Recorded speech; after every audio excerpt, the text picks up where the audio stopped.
Hey guys, welcome back to the channel. This is a story about what if Izuku was framed as Yue's traitor part 1.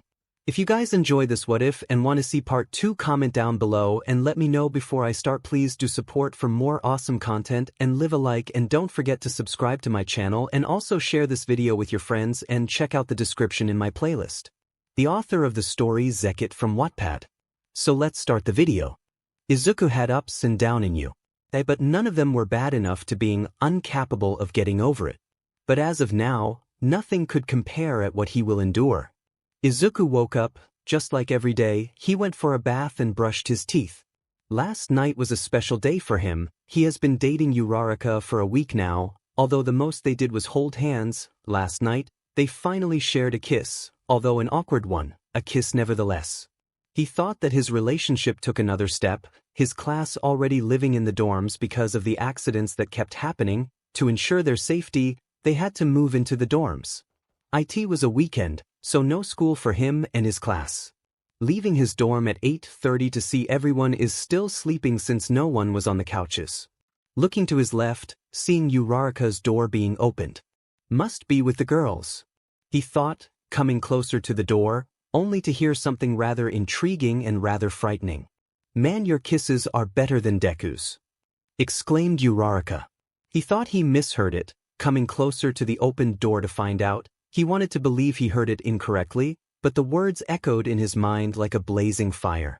"Be quiet. What if he hears you?" Another person was inside her room. It only took him a few seconds before he realized who that person was.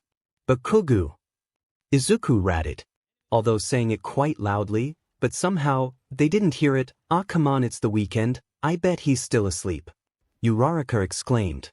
"Now let's take it a step further." Izuku heard something being thrown onto a bed. He knew what they were going to do. He didn't think. He rushed inside her room. And there he saw it, a half-naked 𝗬𝗧𝗏𝗏, who was taking her beer off, and Bakugo, who was undressing Oswell. Horrified at the sight, he interrupted their fun. "Are you serious?"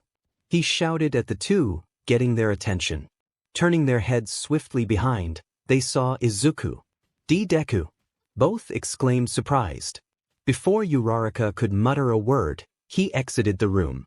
"Wait, that," said 𝗬𝗧𝗏𝗏, quickly putting her clothes back on. "We could talk about this," she shouted, but nothing could get into his ears. He doubted it at first, but once seeing it, he lost it. Locking himself into his room, he felt his tears running down his eyes. "Why?" he thought to himself, gripping his face as his emotions were on the limit. "I thought we had something going on." The fun times they had echoed in his head. The kiss they had was the main one, only to realize it was literally nothing to her. "Izuku, please," 𝗬𝗧𝗏𝗏 shouted, knocking on his door vigorously. "I'm sorry," she shouted once again. Suddenly, the door opened. 𝗬𝗧𝗏𝗏 saw his face, watery, sad and broken. "Dek, shut up." She tried to talk with Izuku about what he had seen, but he quickly interrupted her. Although Izuku is too nice for his own good, he definitely doesn't want to date a cheater. "What's all this noise?" The students were woken up by the knocking and shouting. "Just leave me alone," said Izuku. Yet again he wanted to cry, but managing to control it, he had enough.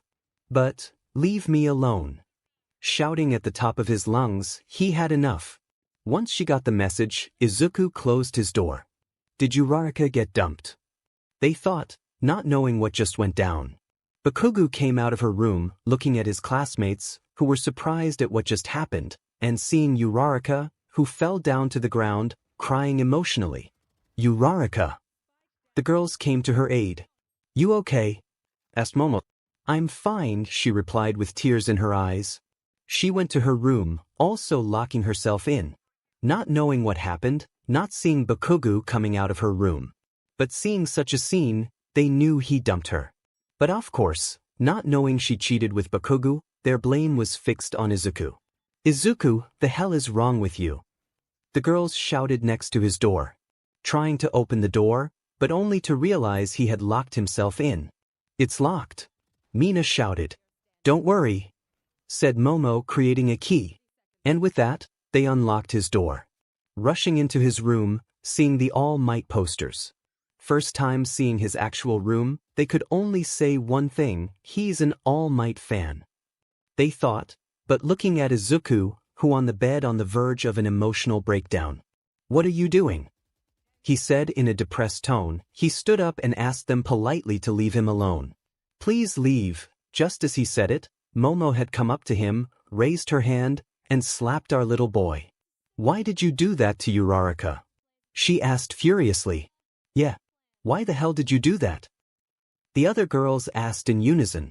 "I don't know, ask 𝗵𝘃𝗲, he replied. "What does 𝗵𝘃𝗲 have to do with this? Don't blame others." Mina replied with venom. "She cheated on me." Izuku barely muttered those words.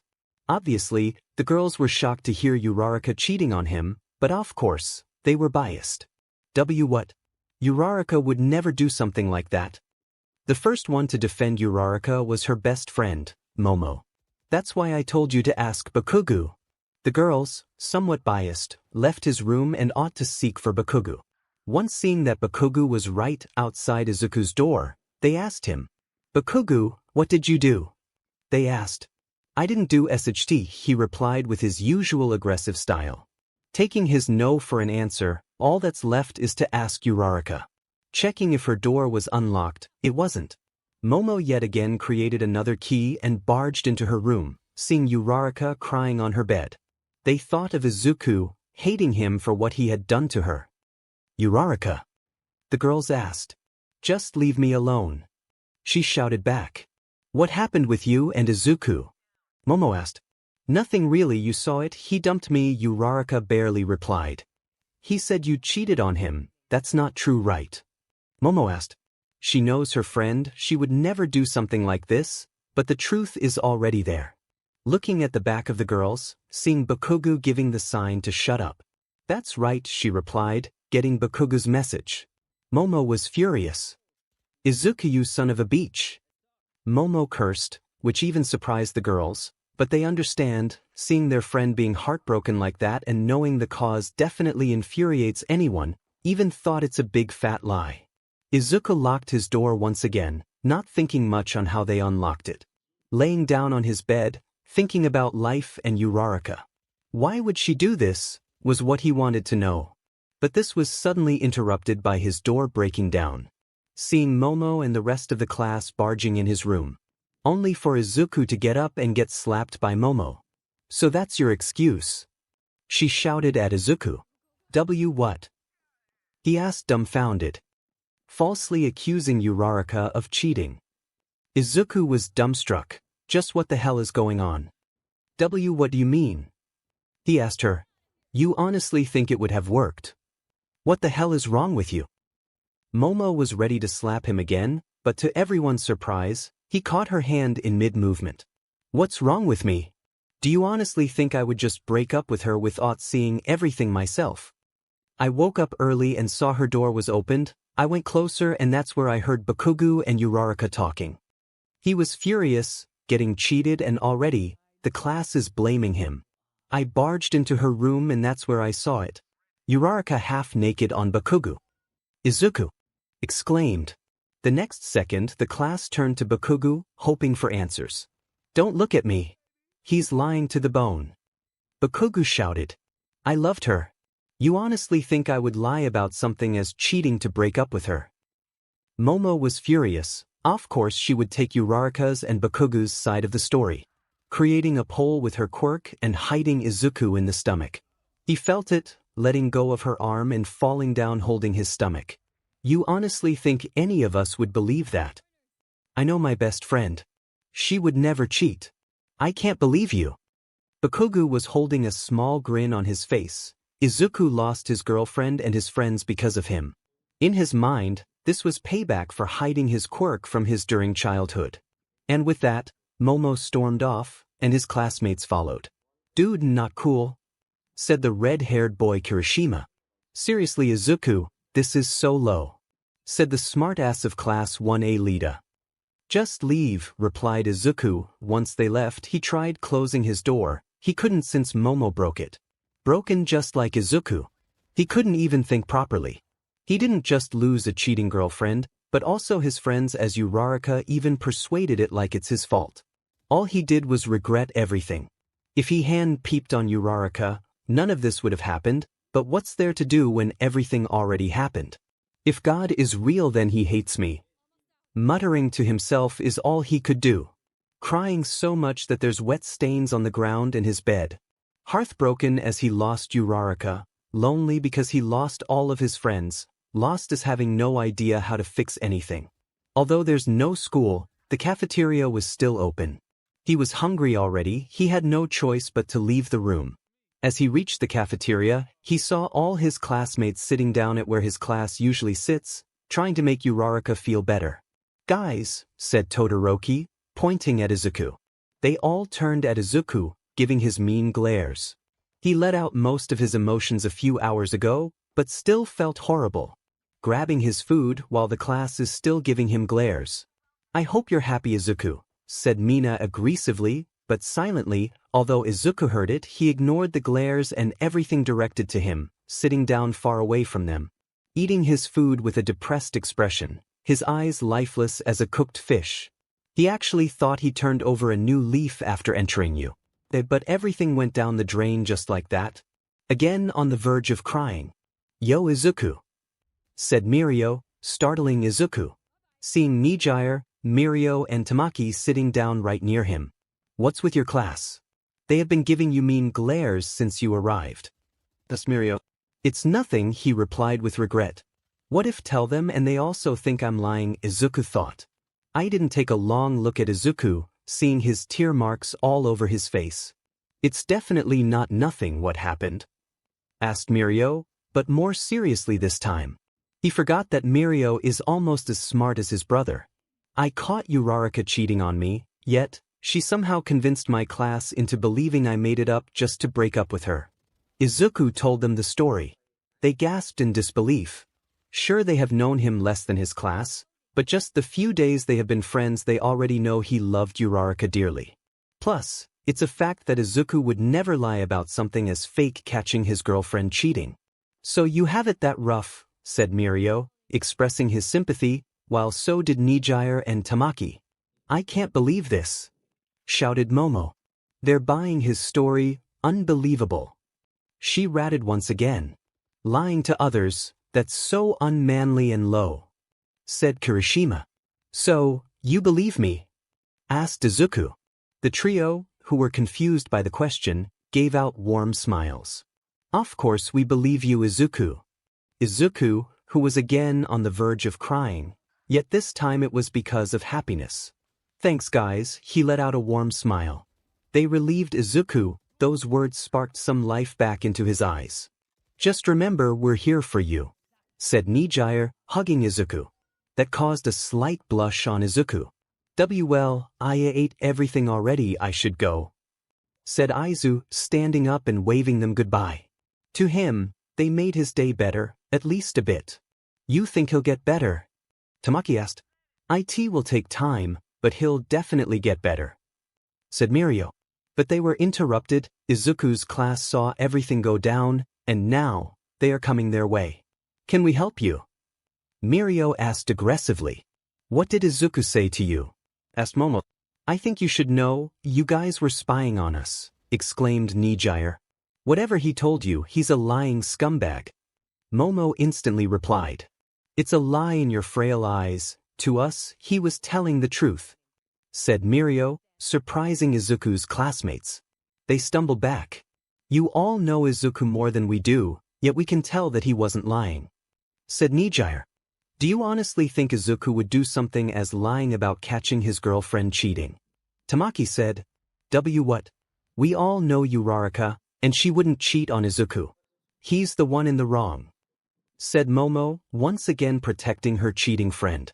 "That's right, Izuku is just a selfless prick, he need to apologize to 𝗬𝗧𝗃," said Tsuyu.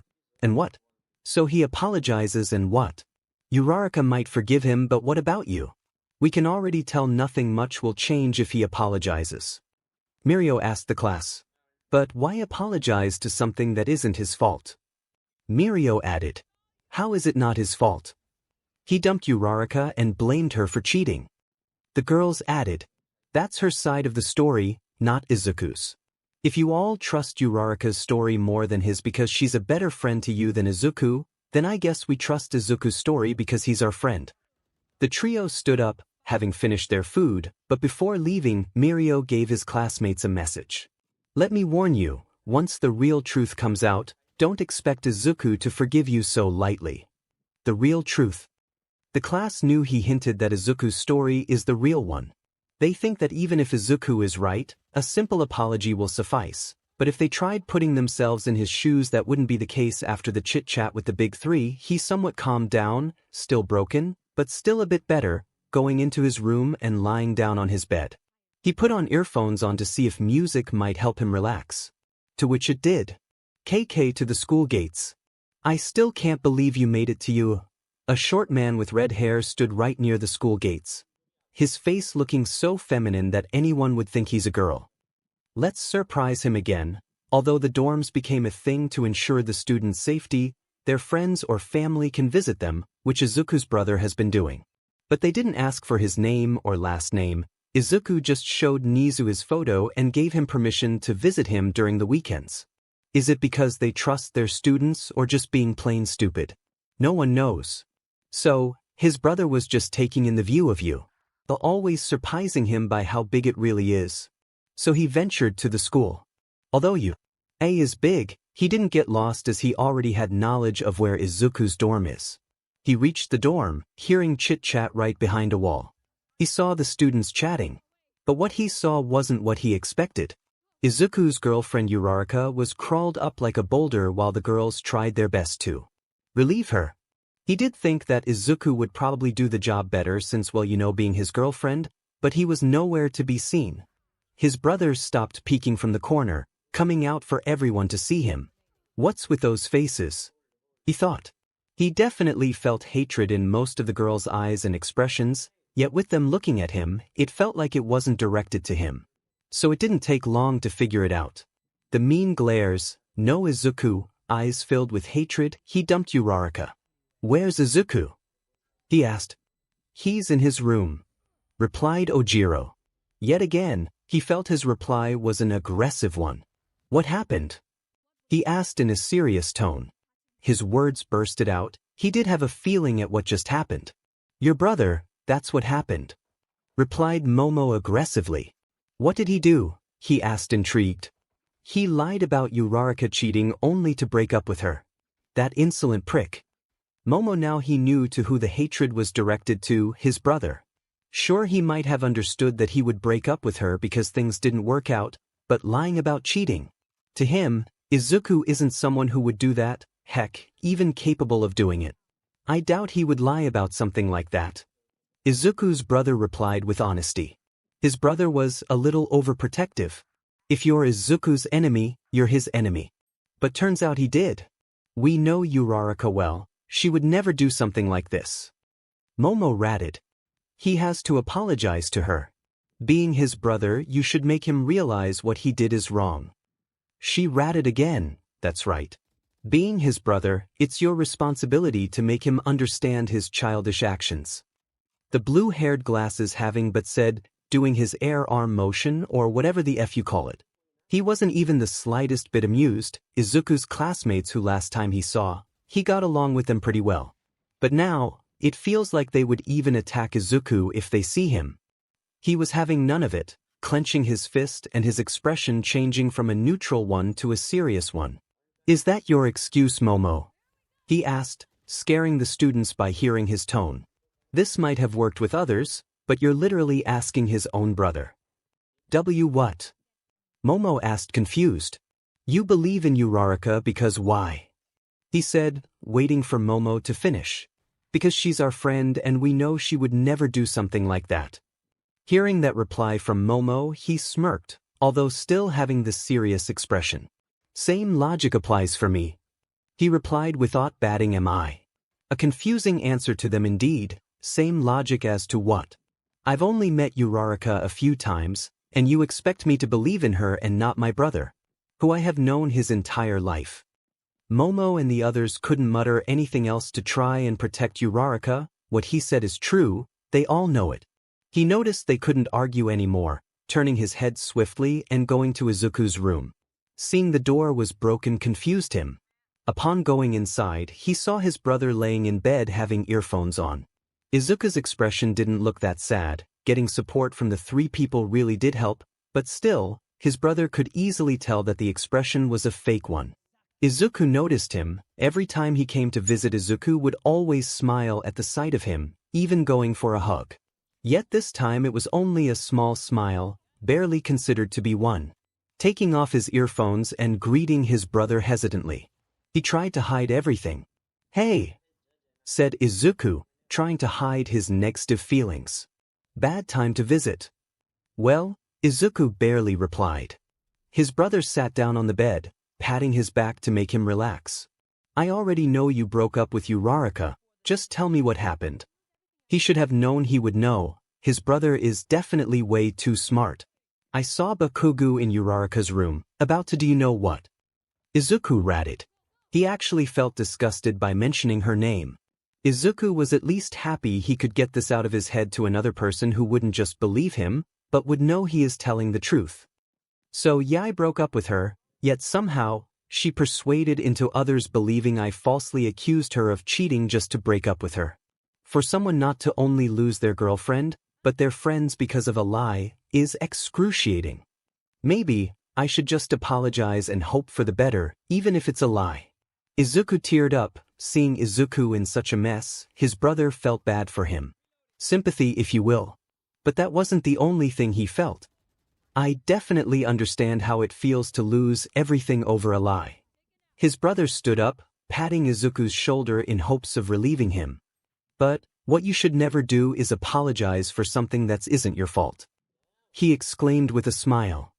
"I know it hurts to live like this, but trust me, they will find out the truth, even you."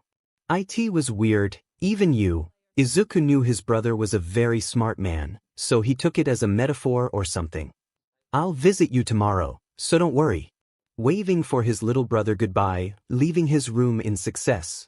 That really helped Izuku. He gained some of the confidence back, yet only a smart part. It's still something. Heck, he even got a little energetic. His brother leaving the dorm, eyes falling on him from the students, he brushed them off as he didn't have an ounce of care. All his care was pointed at Izuku, and visiting tomorrow might be a must. But rules do say that you can only visit only once per week and only during the weekend. Taking a visit to the principal's office as to ask for permission. Hello," said Nizu.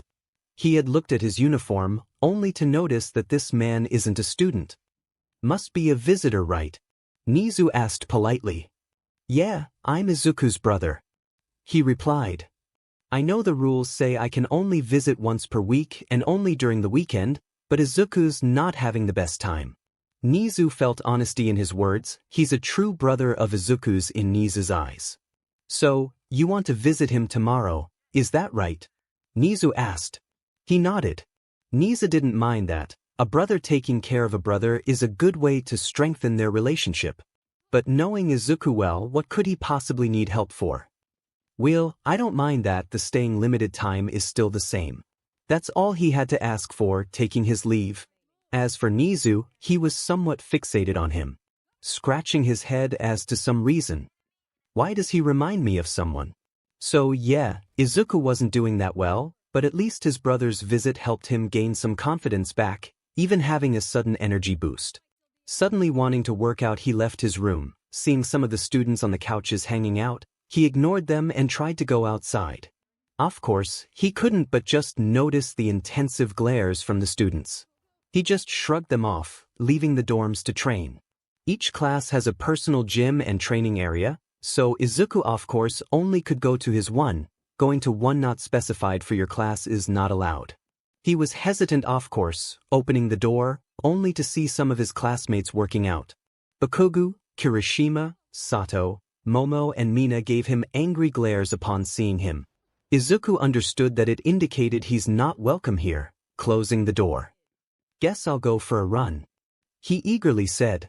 He left the school's area to go for a jog. He has been jogging for a while now, even having his own route memorized at the back of his head. So he started running. He thought that training will help him keep a clear mind, but God nope. Everything flashed in his head. The life he has to go through of a single lie is enough to make anyone depressed. Izuku was no exception. But there are people who want to help him, Mirio, Tamaki, 𝗵𝗃𝗧𝗏, and his brother. He held the tears, running as fast as he can go so the pain drowses his head, hoping the thought will go away. It didn't, but he still tried, but it still hindered in his head like there's no tomorrow. Before he realized it, he already finished his route at a new personal record. He had a timer on, but he was astonished at what he saw. Knowing the distance of his route and doing calculations of the time, he was running at a world record 𝗵𝘃𝗀𝗄𝐾 used. What? Scratching his head at the disbelief, while also breathing heavily as he ran as fast as he can. But, for some reason, he feels like he could go for way more. Mostly, when the pain is too big enough, he would stop training and that's it.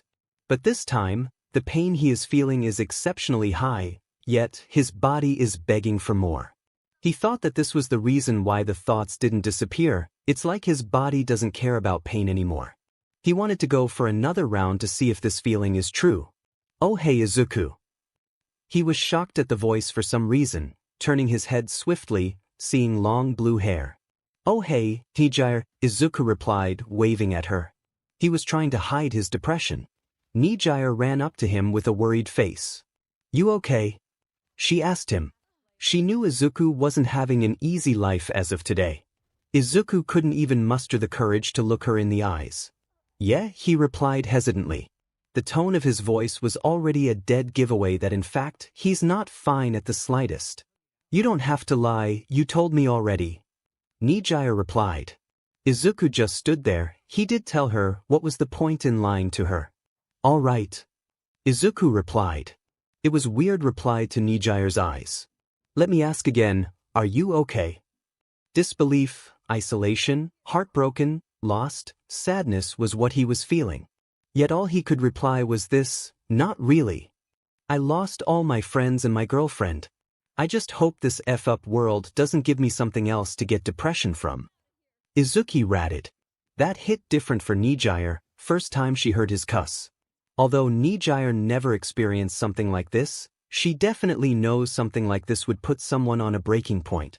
You still have me, Tamaki and Mirio. 𝗵𝗃𝗧𝗏 tried to relieve Izuku. What everyone expects from hearing something like this is a pat on the shoulder. Izuku was no exception. But to his surprise, she didn't do that. What she gave Izuku is a hug, a warm hug. For a few seconds, the negative thought disappeared. Once the hug ended, he was in awe. A pat on the shoulder would have helped some bit, but the hug helped a lot. The hug ended, seeing 𝗵𝗃𝗧𝗏's huge smile also helped. Thanks, Izuku cheerfully replied. A smile formed on Izuku. His one word of gratitude already had a noticeable change in his speaking. A smile so innocent it made 𝗵𝗃𝗧𝗏 blush inside. So, wanna go back to school? She asked, slightly blushing. Izuku would have definitely accepted, but for some reason his urge to run was too high. He couldn't control it. I still have to run, sorry. He replied. Although 𝗵𝗃𝗧𝗏 was slyly disappointed, she didn't mind it. Waving Izuku a goodbye as she started flying to the school with her quirk. Izuku's surprised at what's happening with him. The urge to train is something different.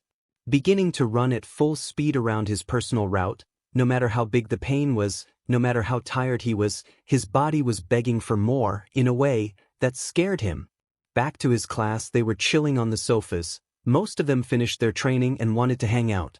Seeing their teacher, Aizawa, coming in, they greeted him. Aizawa-sensei, what are you doing here? Lead asked. I'm just here to give you the test results. Aizawa said, seeing him holding pieces of paper. To his view, it looked like everyone is here, calling their names to give out the papers. There were mixed reactions, some were happy, some were sad, some had no reaction whatsoever. Midoriya. The last piece of paper was Izuku's, the students glancing at the rest result, seeing a full 100%. Midoriya. He asked again. He's not here. One of the boys in the crowd replied. Where is he? Aizawa asked. They don't actually have no idea where. We have no clue, it's been hours since he left. Lida replied. It's 1949 already, school gates are going to close very soon. "We did see him going to the gym but left instantly," said Mina. Naturally, Izawa checked his room, only to see he isn't here. That made him think he's outside of you. A territories. Jesus Christ. Some bystander said. All this time, Izuku was running to his heart intent. "Look at the sweat, my God," the bystander said again, looking at Izuku. He was a sweaty mess. The sweat was dropping as rain from his body, his clothes already soaked in it. The bystanders were looking at Izuku. They have never seen such a malaise. On top of that, there was a whole puddle of sweat beneath Izuku. He was breathing heavily, too heavily. What the hell is going on? Izuku thought to himself, he can't understand anything. It didn't matter what pain I was in, for some reason, I still wanted to run. He thought, it's like he was posses to train. Looking at his phone, he had realized he has only a few minutes before the school gates close. He said as he started running back to school. Each step felt like stepping on a needle, yet he didn't mind it, running as fast as he can with all the strength he had left to school. He ran back to school with all his might, but by his calculations he probably won't make it. But still he had to try, running at his fastest. He felt like his leg bones would break at any second, yet he still ran back. He made it just in time before the school gates close. Screaming a silent victory as he headed back to his dorm to take a shower. He could barely walk as of now, his legs almost giving out from every step. Upon reaching the corridor, they finally gave out. But just in time, he fell on the wall, barely holding himself up. Why did I go to such an extent? He thought to himself. Never in his life has he ever been close to such a feat, which kinda made him happy, and unhappy because of the pain. He looks forward, seeing a teacher coming out of the corner.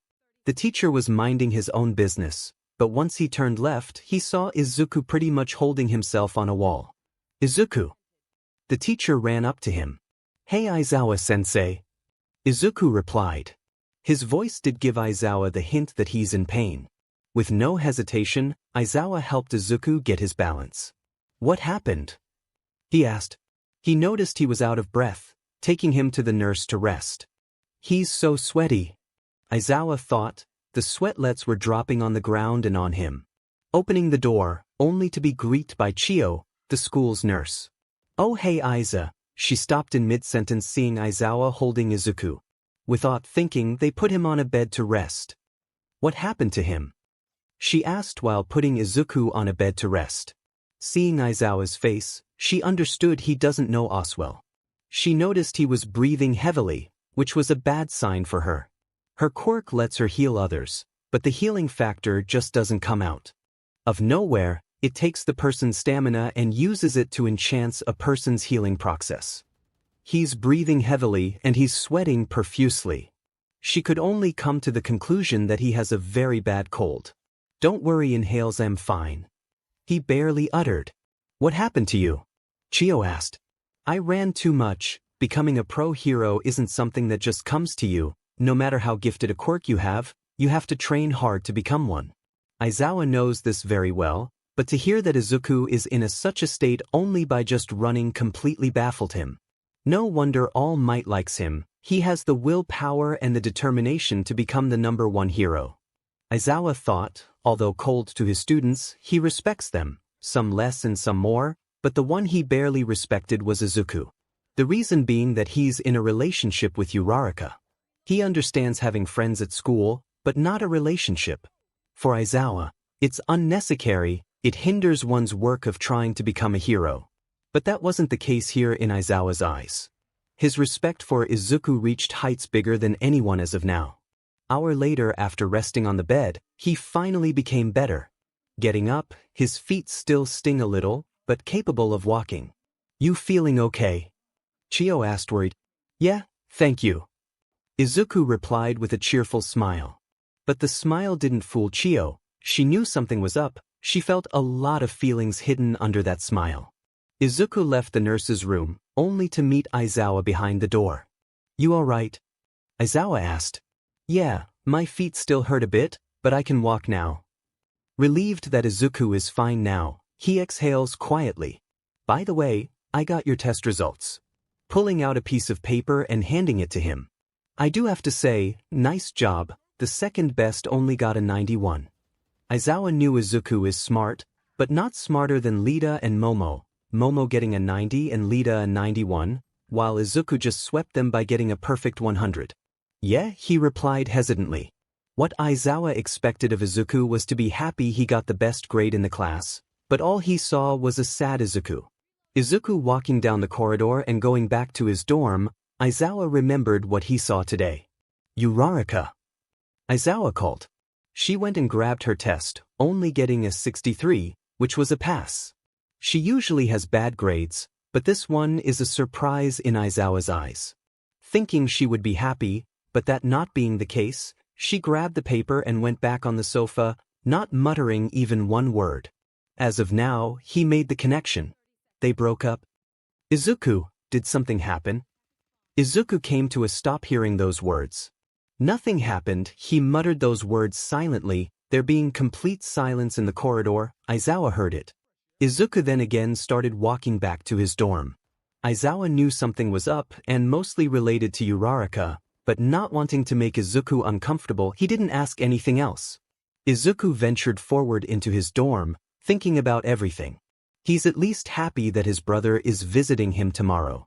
Upon reaching his dorm, seeing his classmates on the sofa hanging out, trying to clear his mind of his negative thoughts, taking his gaze of the students as he heads back to his room to take a shower. But only to be stopped by some of the girls, seeing Uraraka standing in the back having a sad smile. She's still doing it, he thought. The boys stood up from the sofa, coming near the girls with their arms crossed and with serious expressions.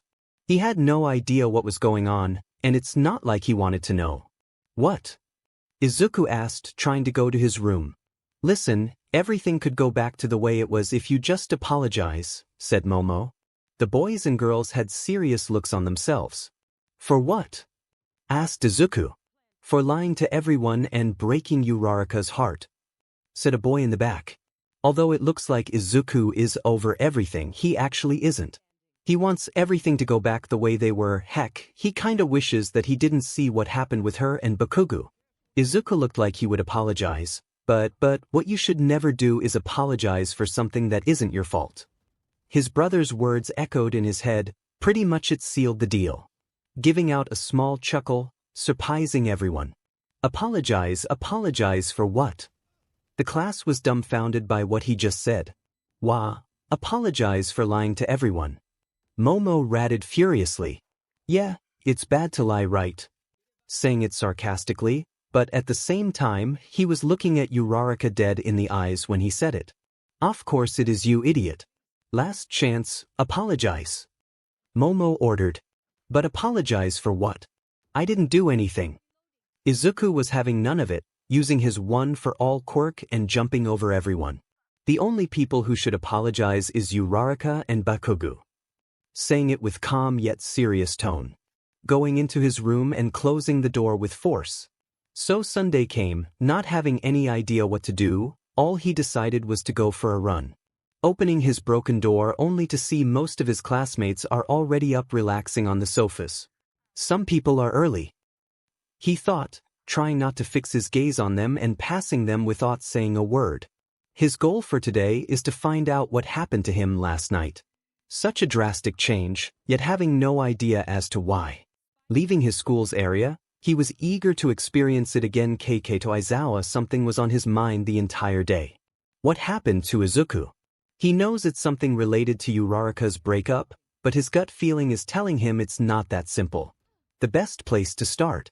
Asking his classmates, oh boy. So Sunday came and Aizawa had the entire day to himself. Although relaxing in his caterpillar bag is what he does every time, he wants to help Izuku any way he knows how.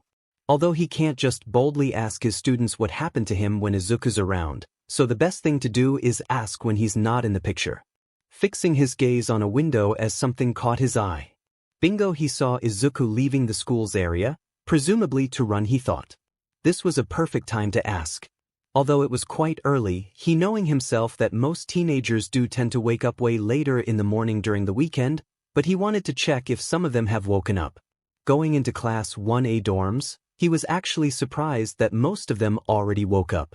The students noticed Izawa's presence, greeting him as always. "What brings you here at such an early time, teacher?" asked Lita. Although thinking if he should ask this, he was already too far in. "Can you tell me why is Izuku acting so strangely?" The words came out of his mouth.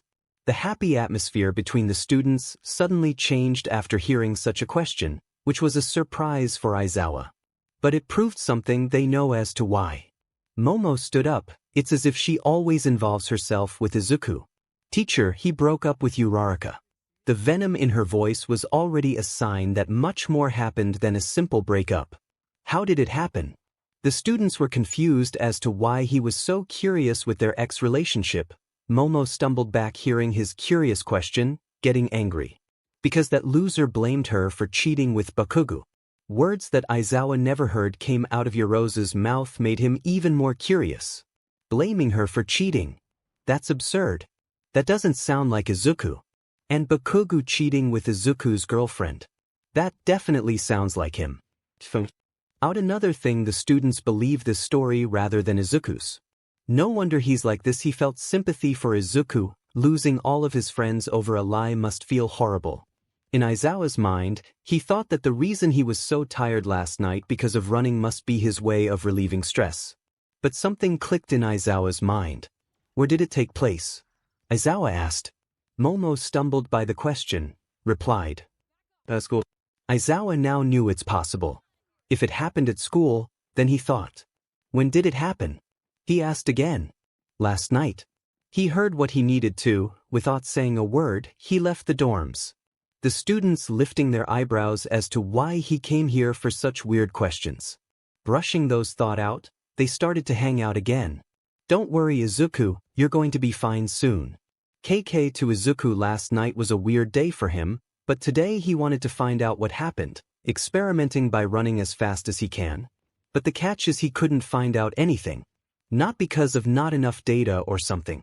There was no data, his body was the same as before, that feeling of wanting to train more wasn't coming.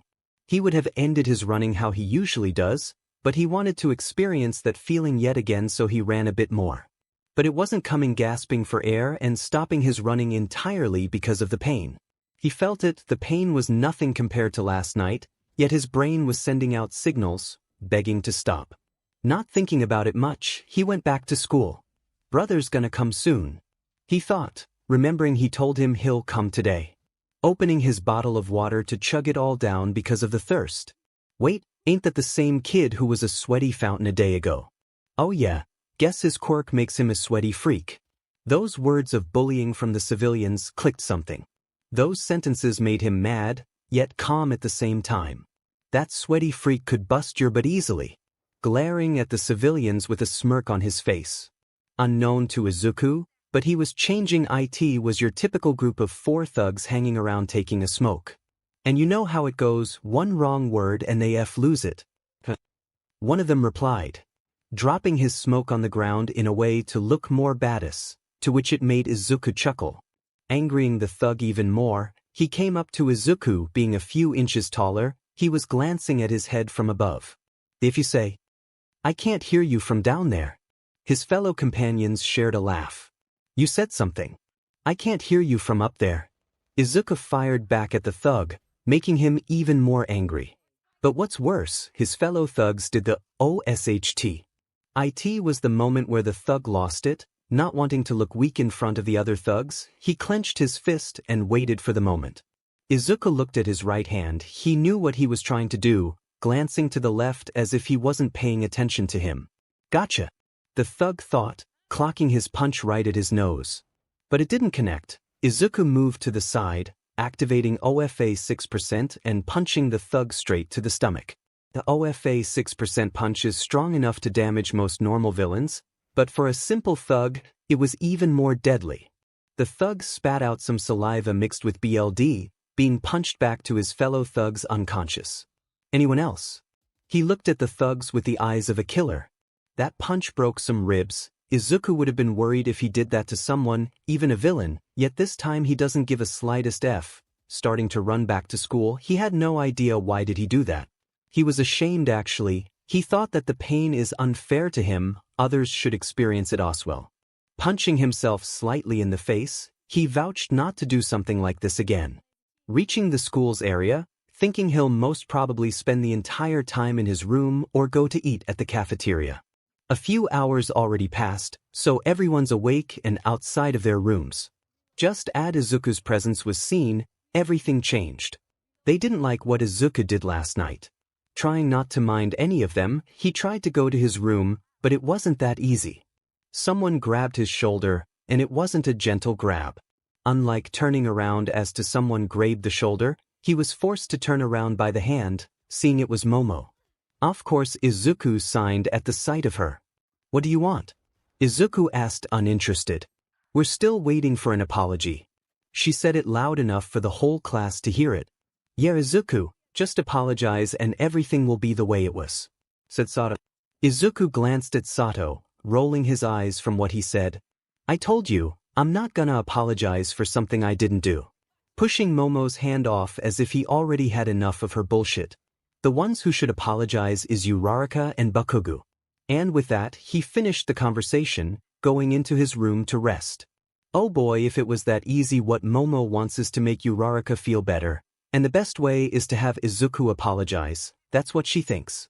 Seeing Izuku not having a care about breaking Uraraka's heart, she got furious. Charging at Izuku with force as to hurt him, Izuku heard her steps getting closer and closer. Waiting for the moment to counterattack, he was stunned to see there was no need. Enough. Everyone saw Momo get wrapped up in some kind of white scarf, incapable of getting out. Hearing someone speak and seeing it was Aizawa made them frail in fear because his quirk was activated. "Aizawa-sensei!" Momo screamed. "Tell me, why did you attack Izuku?" Aizawa was coming closer step by step to her, but upon a closer look, they saw that he had a laptop in his right hand. Because he was making fun of Uraraka's broken heart. Izuku facepalms at her words of defense. "Momo, you became such a liar you can think of one in a second." Izuku chuckled. Momo grinned her teeth and didn't say anything else. "Alright then, Momo, what happened to his door?" Aizawa asked. He broke it down himself. She pointed at Izuku in thought that Aizawa will believe her. "I think you forgot one thing, Momo." Curious as to what he meant, he pointed at the corner of the wall, her eyes followed to where he pointed, and her eyes widened. What? She started to sweat profusely. Aizawa let go of her and placed the laptop on the table, before signaling for everyone to come. Once Bakugo and Uraraka noticed the camera, their hearts skipped a beat. They know they can't get out of this situation now. Aizawa did some digging and found out everything. So everyone gathered around near Aizawa and the laptop, their eyes glued to it, and what's about to happen was somewhat thrilling. Starting the video, they saw Izuku coming out of his room, seeing a happy smile on his face. Although the cameras have a high resolution, there's no sound, but at least we can see the faces clearly. Seeing Izuku marched forward into Uraraka's room, and seeing it was opened, his expression was that of a curious one. "So what? This doesn't prove anything about her," Momo preached, protecting her friend. Then a few seconds later, Izuku's face lost all color. The class was confused as to why, but then, Izuku just marched into her room. There's no cameras in their rooms, so some time passed before Izuku came back to the picture. Seeing Izuku on the verge of tears running back to his room, locking himself. "Now I'm starting to believe Izuku," said Sato and a few other boys. "Are you serious? This doesn't prove anything." If that wasn't enough, they saw the class coming out of their rooms because of the noise. They do remember this scene, but don't remember seeing Bakugo coming out of her room, and seeing his belt is untucked was a shock to most. "You were saying?" Sato teased Momo. She gritted her teeth at disbelief. As of now, some of the classmates were on Izuku's side, but mostly boys. Most of the girls still believe in Uraraka's innocence. "So you're taking Izuku's side?" "Boy will be boys," the girls said with venom in their voice. First of all, Bakugo came out of her room. Said Kaminari. "So what? They were probably hanging out," said Mina. "So they had to hang out in her room and not on the sofas. What would you think if your boyfriend had another girl in her room?" Kaminari angered the girls, to the point where they activated their quirks. "Enough!" Aizawa shouted at everyone. He stood up and walked to Bakugo. Tell me, what were you doing at her room? All eyes were fixated on Bakugo. The boys were waiting for an answer, while the girls thought they already know everything. We were just hanging out. Bakugo replied. Why yeah, we were only hanging out. Uraraka added. Stop protecting that green-haired idiot. He did something wrong and needs to apologize. Momo said to the boys. They're lying. Todoroki spoke up. Do you have any proof? Momo screamed back. I saw it in his eyes. Todoroki was mentioning the part where he ran back to his room on the verge of crying. His eyes tell me he saw something he wished he didn't. Never has anyone heard Todoroki speak with such brains. The hell are you talking about? Added Momo. Izuku's right. The ones who should apologize are us. Todoroki said with pride. Why should I be surprised? Boys are boys, always taking the side of their brothers. Rolling her eyes as she said it. Say what you want, Momo, we're taking the side of who think is right, said Sada. There's no proof that she cheated with Bakugo. And no one could prove it. The boys and Aizawa had enough of this farce of the girls. They shouldn't be surprised, talking about taking the side of Izuku cause boys will be boys, when the girls take side of their girl Uraraka. They didn't want to argue anymore, they just wanted for everything to end. Then it's a good thing I'm here. Unknown to everyone, Izuku's brother was here behind them. What? The girls thought. Thanks Aizawa, now that I know the specific time it happened, everything can be proven. Not knowing a thing he's talking about, the girls had to ask. My quirk is moment reconstruction. He said it with a smile on his face. Uraraka and Bakugo thought they were safe, but another problem arose. The boys noticed Bakugo and Uraraka go pale from those words. What do you mean? Aizawa asked. My quirk lets me depict what happened during a specific time and place for everyone to see. A perfect quirk such a situation, bringing smiles to literally everyone, the boys and the girls. Perfect. His own brother can prove it to everyone what scumbag he is. Aizawa showed him the exact time, but then he leaned to Aizawa and whispered something to his ear. His eyes widened a bit and a smile formed on him. Not knowing as to what's going on, but they were up to something. Girls, I think you forgot that I'm on Izuku's side. I know she cheated. So Uraraka and Bakugo. He looked at them. Is it better to be caught in the act or just admit it right now? Yet again, the girls got furious. Wanting to say something to his brother, only for Aizawa to intervene. Uraraka and Bakugo, you could say that you didn't do anything, but you have a choice, either admit now that you did cheat and everything will be fine. But if you still say you didn't, and we find out you did, you both are immediately expelled. Now it was the endgame. Looking at both of them, they had visible fear seen on their faces. It was a good scare, since they know Aizawa expelled a whole class last year, so it was a real threat. Without a moment's notice, Aizawa and Izuku's brother ventured forward to Uraraka's room. Both Uraraka and Bakugo were shaking. They don't want anyone to find out, but they also don't want to get kicked out of school. Aizawa opened Uraraka's door. Screamed Bakugo. They got him, alright fine. We did cheat. The words they wanted to hear came out of his mouth. As for the girls, they didn't like that one bit. No you didn't. Right Uraraka. Everyone glanced over at Uraraka. It was up to her, admit it or expulsion. At least having some common sense, she chose to admit it. I did cheat with Bakugo. Momo's face went pale. She was trying to protect her friend, but also she hated their relationship. She was somewhat glad it was over, but to see her friend in such a state made her furious. Momo fell down on her knees from the shock. She's my friend, she would never do something like this. Bullshit backfired right at her. The boys were glad the truth came out, but they still felt the guilt. All this time they thought Izuku was in the wrong, but turns out Uraraka was. Imagining what Izuku had to go through made them feel remorse. Oh by the way, I don't have a quirk like that. Izuku's brother let out a small chuckle. What? They asked. See ya. Waving them a goodbye as he left the dorms with a huge smile. In short, everyone found out that Uraraka's the one at fault. Now what's left is to see how will his classmates react when they see him. The students found out everything about the breakup. Izuku wasn't the one at fault, but Uraraka was. Lying to her classmates as to not look like a cheating where, but the truth did come out, so she can't hide it anymore. The only one who knew that Izuku's brother, Baki, was lying about his quirk was of course Izuku. And that lie worked to Izuku's surprise.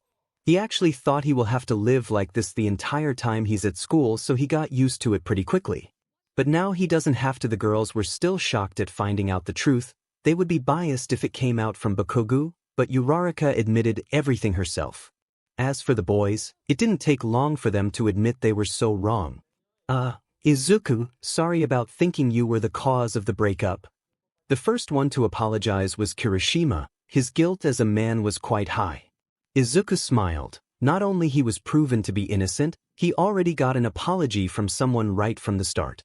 Kirishima had his head down the entire time. I hope you forgive me. It's not like he was expecting him to accept this apology, but his guilt made him apologize right here and there. Yeah, it's cool. Patting him on his shoulder as to signify his accept of the apology, he became friend again with Kirishima. To accept my apology after such a trauma, so manly.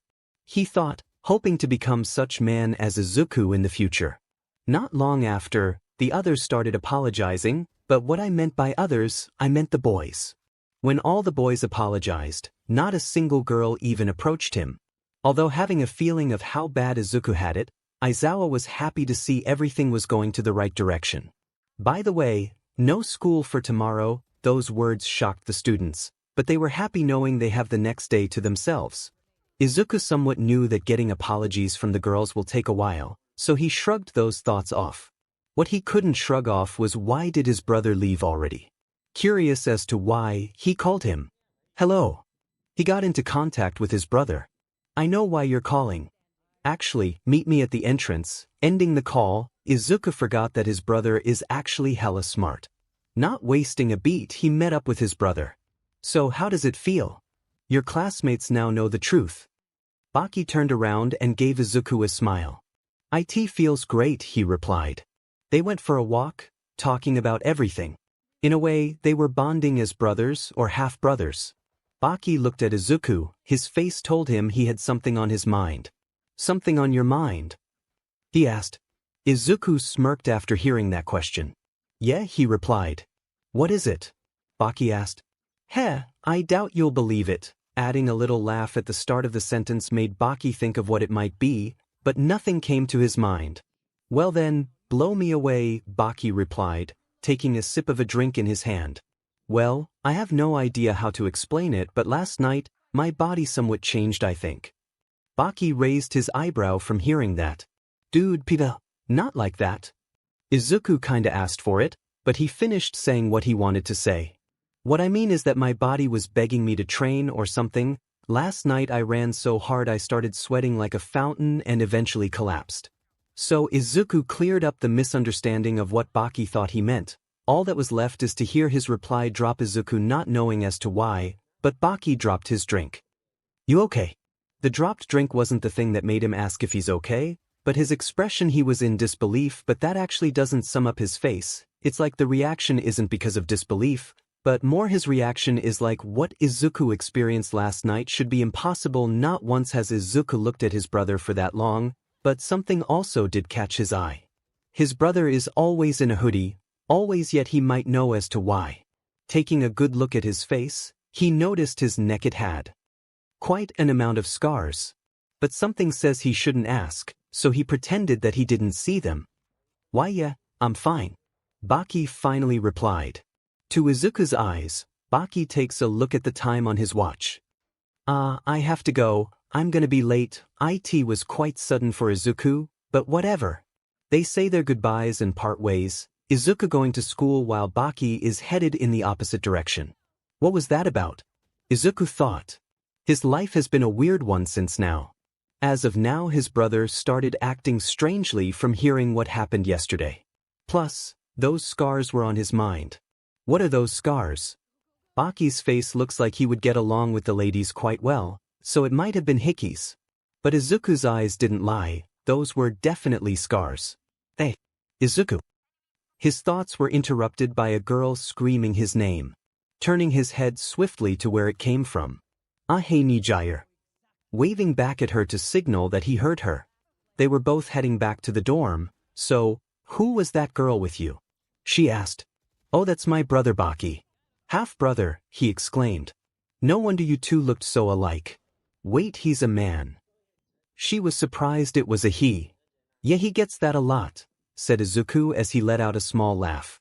"So, how's it been?" she asked. "Never could be better," he replied confidently. "And why's that?" She was curious. The whole misunderstanding was finally solved. My class found out what happened. Saying it in a tone of a child, 𝗵𝗃𝗧𝗏 understood he was definitely happy. Reaching the school, they parted ways, going into their dorms. "Can't wait to tell it to Tamaki and Mirio," 𝗵𝗃𝗧𝗏 exclaimed.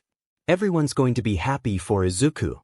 As for his brother, he's definitely happy. It just turns out there's a bigger matter on his hands to worry."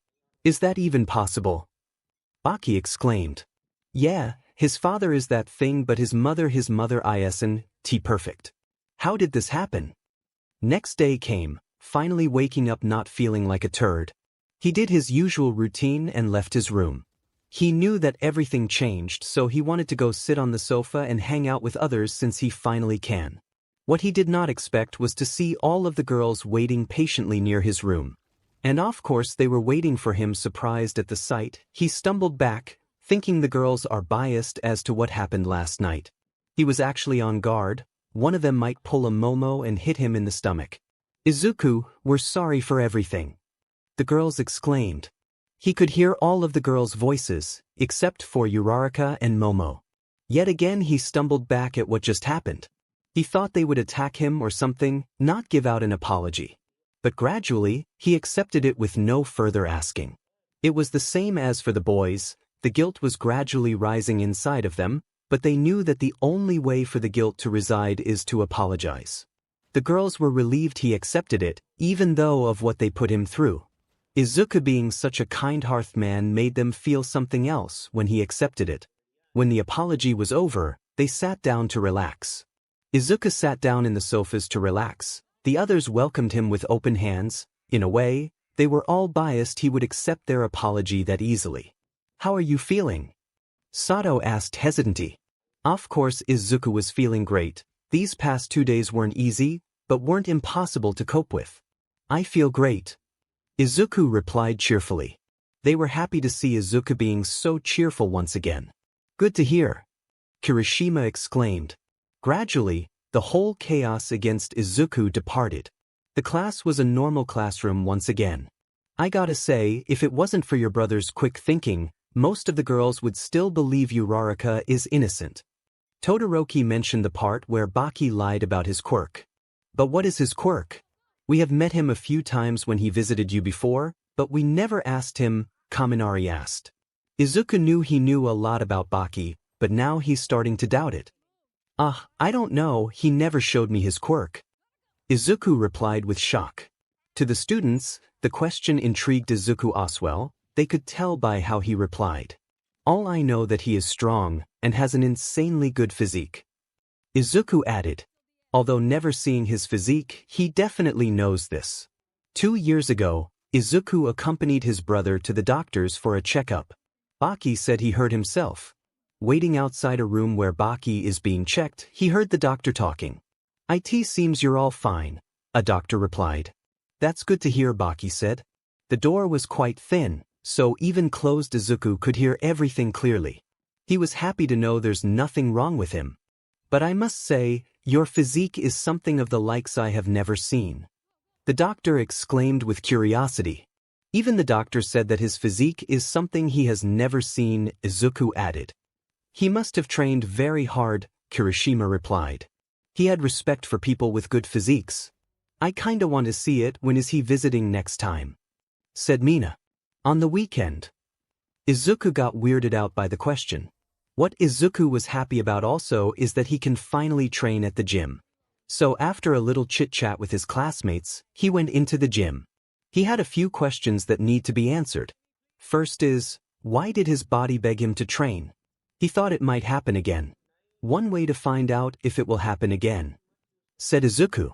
His usual training time at the gym is 2 hours, 2.5 if he's in a motivated mood. By some, Lucky finds out why it happened. He still has one more question.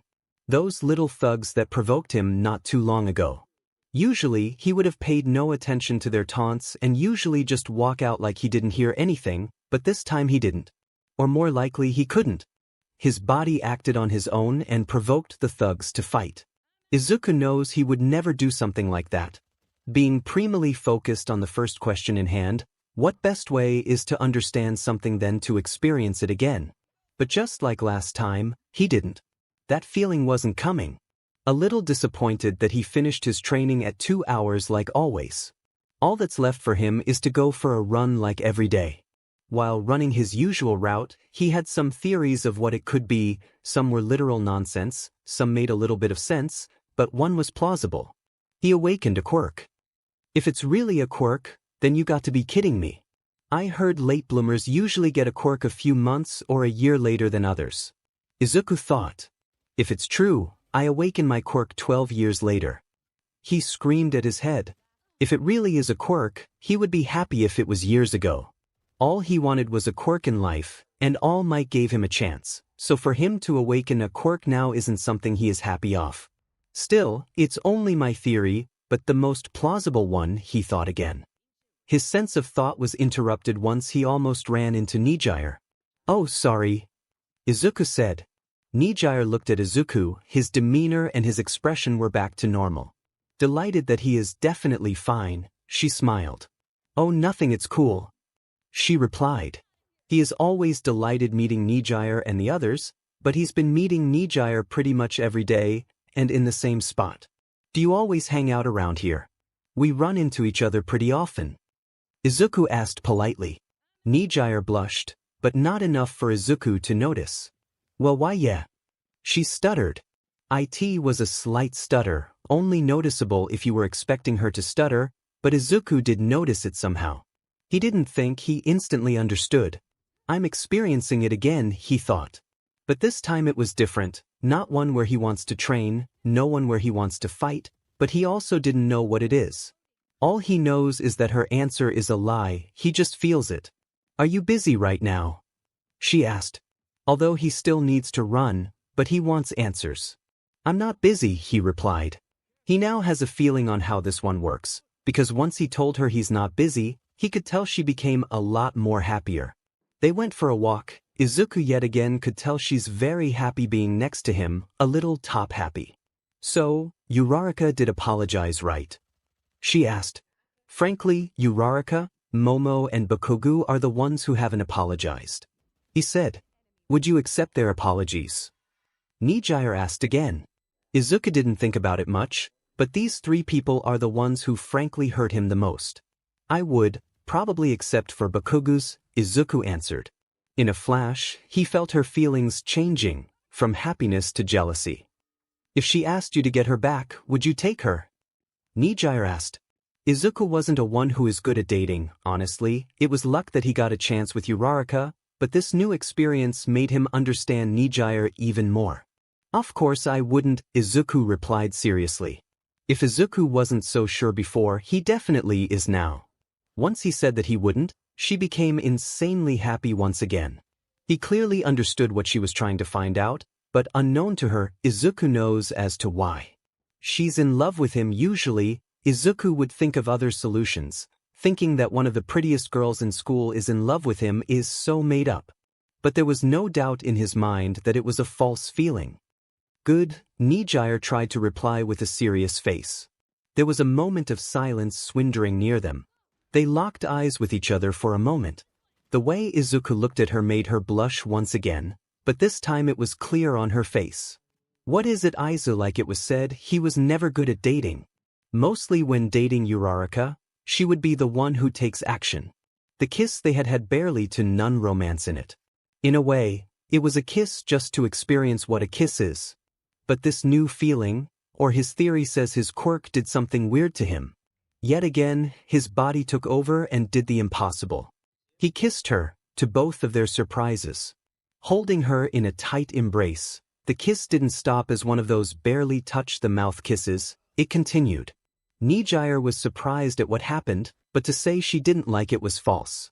She tried to break free, but Izuku's grasp didn't let her. He was holding her gently, but strong enough to not let her escape. Her struggles weren't ones with full power where like someone is being kidnapped. She knew that she likes Izuku, but didn't think it would go this fast, so her struggles stopped as it started. In a way, she embraced it.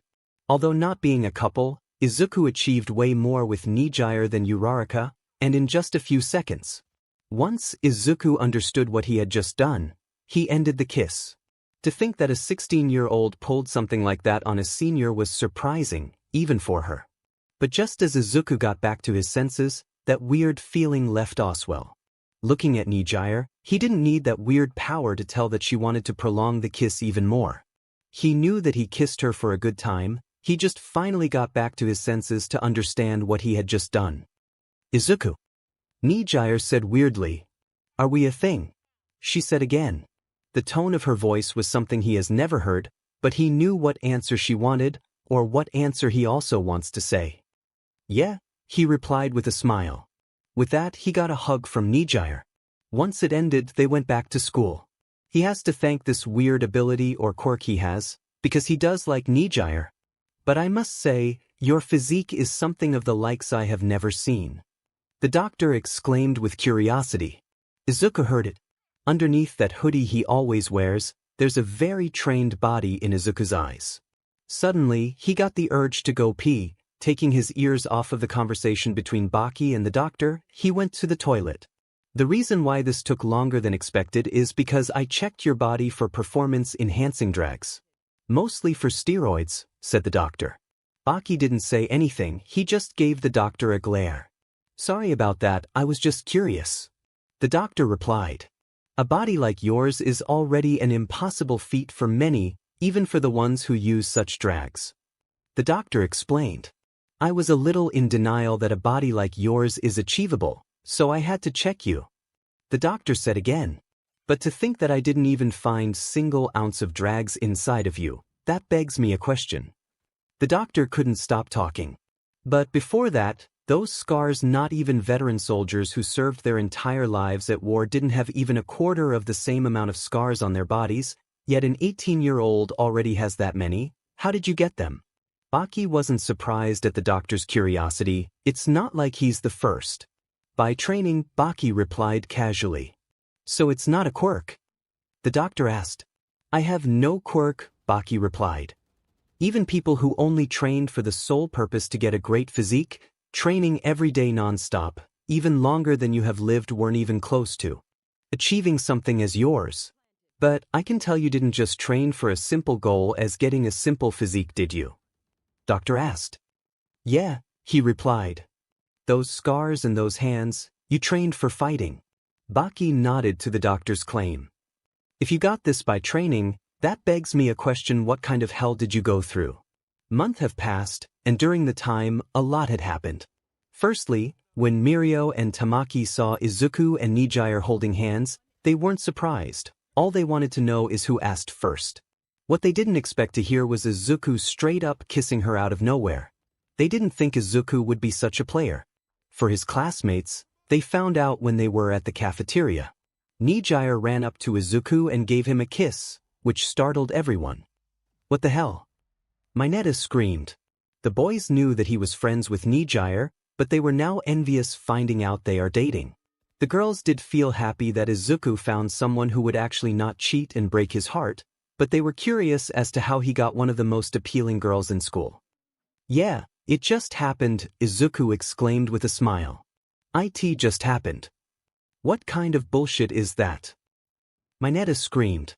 Everyone tried to imagine on how it just happened. By just happened he means he kissed me unexpectedly. 𝗵𝗧𝗧𝗏 said. Everyone dropped their forks, slowly turning their heads to Izuku, wanting to know how he would have such ball to do something like that. Some of the girls turned red, imagining the romantic scenario where Izuku kissed 𝗵𝗧𝗏 and also imagining it raining for the effect. But Mineta, he was trying to stab Izuku with a fork. Honestly, Mineta wasn't the only boy who was mad at their relationship. Izuku had actually angered a lot of the boys in you. No matter if with 𝗵𝗧𝗏 or not, most of the boys he saw would give him death glares. There was actually a time where a classmate of 𝗵𝗧𝗧𝗏 had stopped Izuku in his tracks. Can I help you?" Izuku asked. The boy was 2 years older than him and a lot taller, so he was quite intimidating. "I'm gonna keep this short, stay away from 𝗵𝗧𝗧𝗏, he exclaimed. The tone sounded like a demand. He knew that some might be jealous of their relationship. Before Izuku could say a word, 𝗵𝗧𝗧𝗏 came out of nowhere, hugging Izuku from the back. "Heya Izuku," she happily said. The senior's face had turned to anger, but he knows he can't unleash it on Izuku when 𝗵𝗧𝗧𝗏 is around. The boy was a classmate of 𝗵𝗧𝗏's, and even she herself knows he has a thing for her. The time she has caught him looking at her was too many to count. By the face of her classmate, she knew it had something to do with their relationship. Without a moment's notice, she dragged Izuku from his view as to protect Izuku. She does know Izuku is strong for her age, but also knows that her classmate is also. Although he isn't strong as her, Tamaki and Mirio, he isn't that far behind. "Izuku, be careful, okay?" she asked. "What do you mean? Is it because of that senior?" Izuku asked. Izuku definitely felt that the student is strong, so he had a feeling. "Yes, he doesn't like boys talking to me, and you're my boyfriend," she said. Izuku got the hint of what he might do to him. The bell rang, signifying that classes have started. 𝗵𝗧𝗧𝗏 gave him a warm kiss as before heading down to her class. Taking in the warm kiss, he was still perplexed at the fact he is dating 𝗵𝗧𝗧𝗏. My Izuku, I never thought you'd start dating 𝗵𝗧𝗏 of all people," a man said. The voice was familiar, also hearing it come up from above of his head was already a giveaway of who it was. "All Might. Izuku fangirled. I've heard what happened with you and your classmates, but it's good to hear that everything turned out fine," said All Might. Izuku felt like All Might is the father he never had. The 9 months of training he did under his coaching made him feel that way. "It's a little too late, All Might, that was 1 month ago." Izuku scratches his head. Hearing everything from Aizawa today, he thought it had happened today or a few days ago. "Really? Sorry about that. I'm always busy, so I couldn't help you out sooner," All Might exclaimed. Not knowing much about All Might's personal life, he has a feeling that a symbol of peace is always busy, so he understood. "Also, I heard Aizawa said you upped your training," All Might delightfully said. "Yeah, I have," Izuku replied. "That's great to hear. That means you'll get the hang of one for all even faster," All Might exclaimed. Once hearing one for all literally being said in the middle of a hallway, Izuku got startled. "All Might, don't speak about one for all that loudly," Izuku whispered to All Might. "Don't worry. Everyone is in class," he replied. Looking around to see if definitely no one is around, Izuku exhaled in relief. By how Aizawa explained, "Your training sounded to be on the same level as the one I made you months ago," All Might said. Izuku liked the praise he got from All Might, and it was true, he increased his training by a big margin. It's good to train your hardest. But try not to overtrain and get hurt in the process. Train smart, not hard," said All Might. Izuku this into account, Izuku forgot something very important. Classes started. Once realizing that he also has classes, he ran back to his class, waving All Might a goodbye. All Might looked at Izuku with a smile. He was proud to know that his successor is definitely worthy of his quirk. But that wasn't for long. "Toga, you ready?" a man asked. The man was entirely surrounded by a black-purple mist, also wearing an bartender's suit. "Sure, a yellow-haired girl replied. And so a fated day came. Months have passed since he started dating 𝗵𝗧𝗧𝗏. He woke up early, since he has school today. Doing everything to maintain his hygiene, he took a shower, brushed his teeth, and took out a few granola bars to eat. Once ready, he left the room happily. But to his surprise, no one was hanging out on the sofas. Granted, it was only 7:20, but some of his classmates are already out right at 7 o'clock. In fact, it was complete silence. By such silence, you could hear others talking or walking even if they have their doors closed, yet he heard nothing. "Strange," he said. He waited for a bit to see if any of them come out of their rooms. But no one did. Walking out of his dorm and heading down to class, he messaged 𝗵𝗧𝗧𝗏. During those 2 months he had learned a lot about her. A few being is that she always replies to messages a few seconds after they were sent. Second is that she is always on the phone during such a time. Yet, after a few minutes, she hasn't replied to his message, or even seen it in fact. He got curious and confused at what's going on. Finally reaching his class, he yet again heard nothing. Placing his ear near the door to see if he could hear something, but all he heard was absolute silence. Opening the door to see if anyone is inside. He had the idea that today was a school trip or something and he completely forgot about it. But guess not, he opened the door and saw everyone inside. Izuku standing near his desk, all of his classmates at their desks, with expressions he didn't expect to see. The pressure inside was immense for Izuku, and he couldn't understand what is going on. Looking at Izuku, who had the expressions as if looking at a villain, same could be said for the other students. Guys, what's wrong? Izuku asked. Once he asked the expressions turned to anger, he clearly noticed the change in their demeanor. It's as if they wanted to punch him. Stop acting oblivious, we know what you did, Todoroki said. It was a calm yet serious answer to Izuku's question. Izuku was actually oblivious of what's happening. But for Izuku, those stares and expressions reminded him of what happened 2 months ago. Looking at Izuku, he saw he was on the phone with someone. Yeah, he's in class, said Izuku. Izuku ended the call with that one sentence. Mr. Izuku, could you tell me what happened? Asked Izuku. The only person who thought could actually explain everything was his teacher Izuku. But he got the same reply. Todoroki is right, stop acting oblivious, Izuku replied. Now Izuku was lost and scared.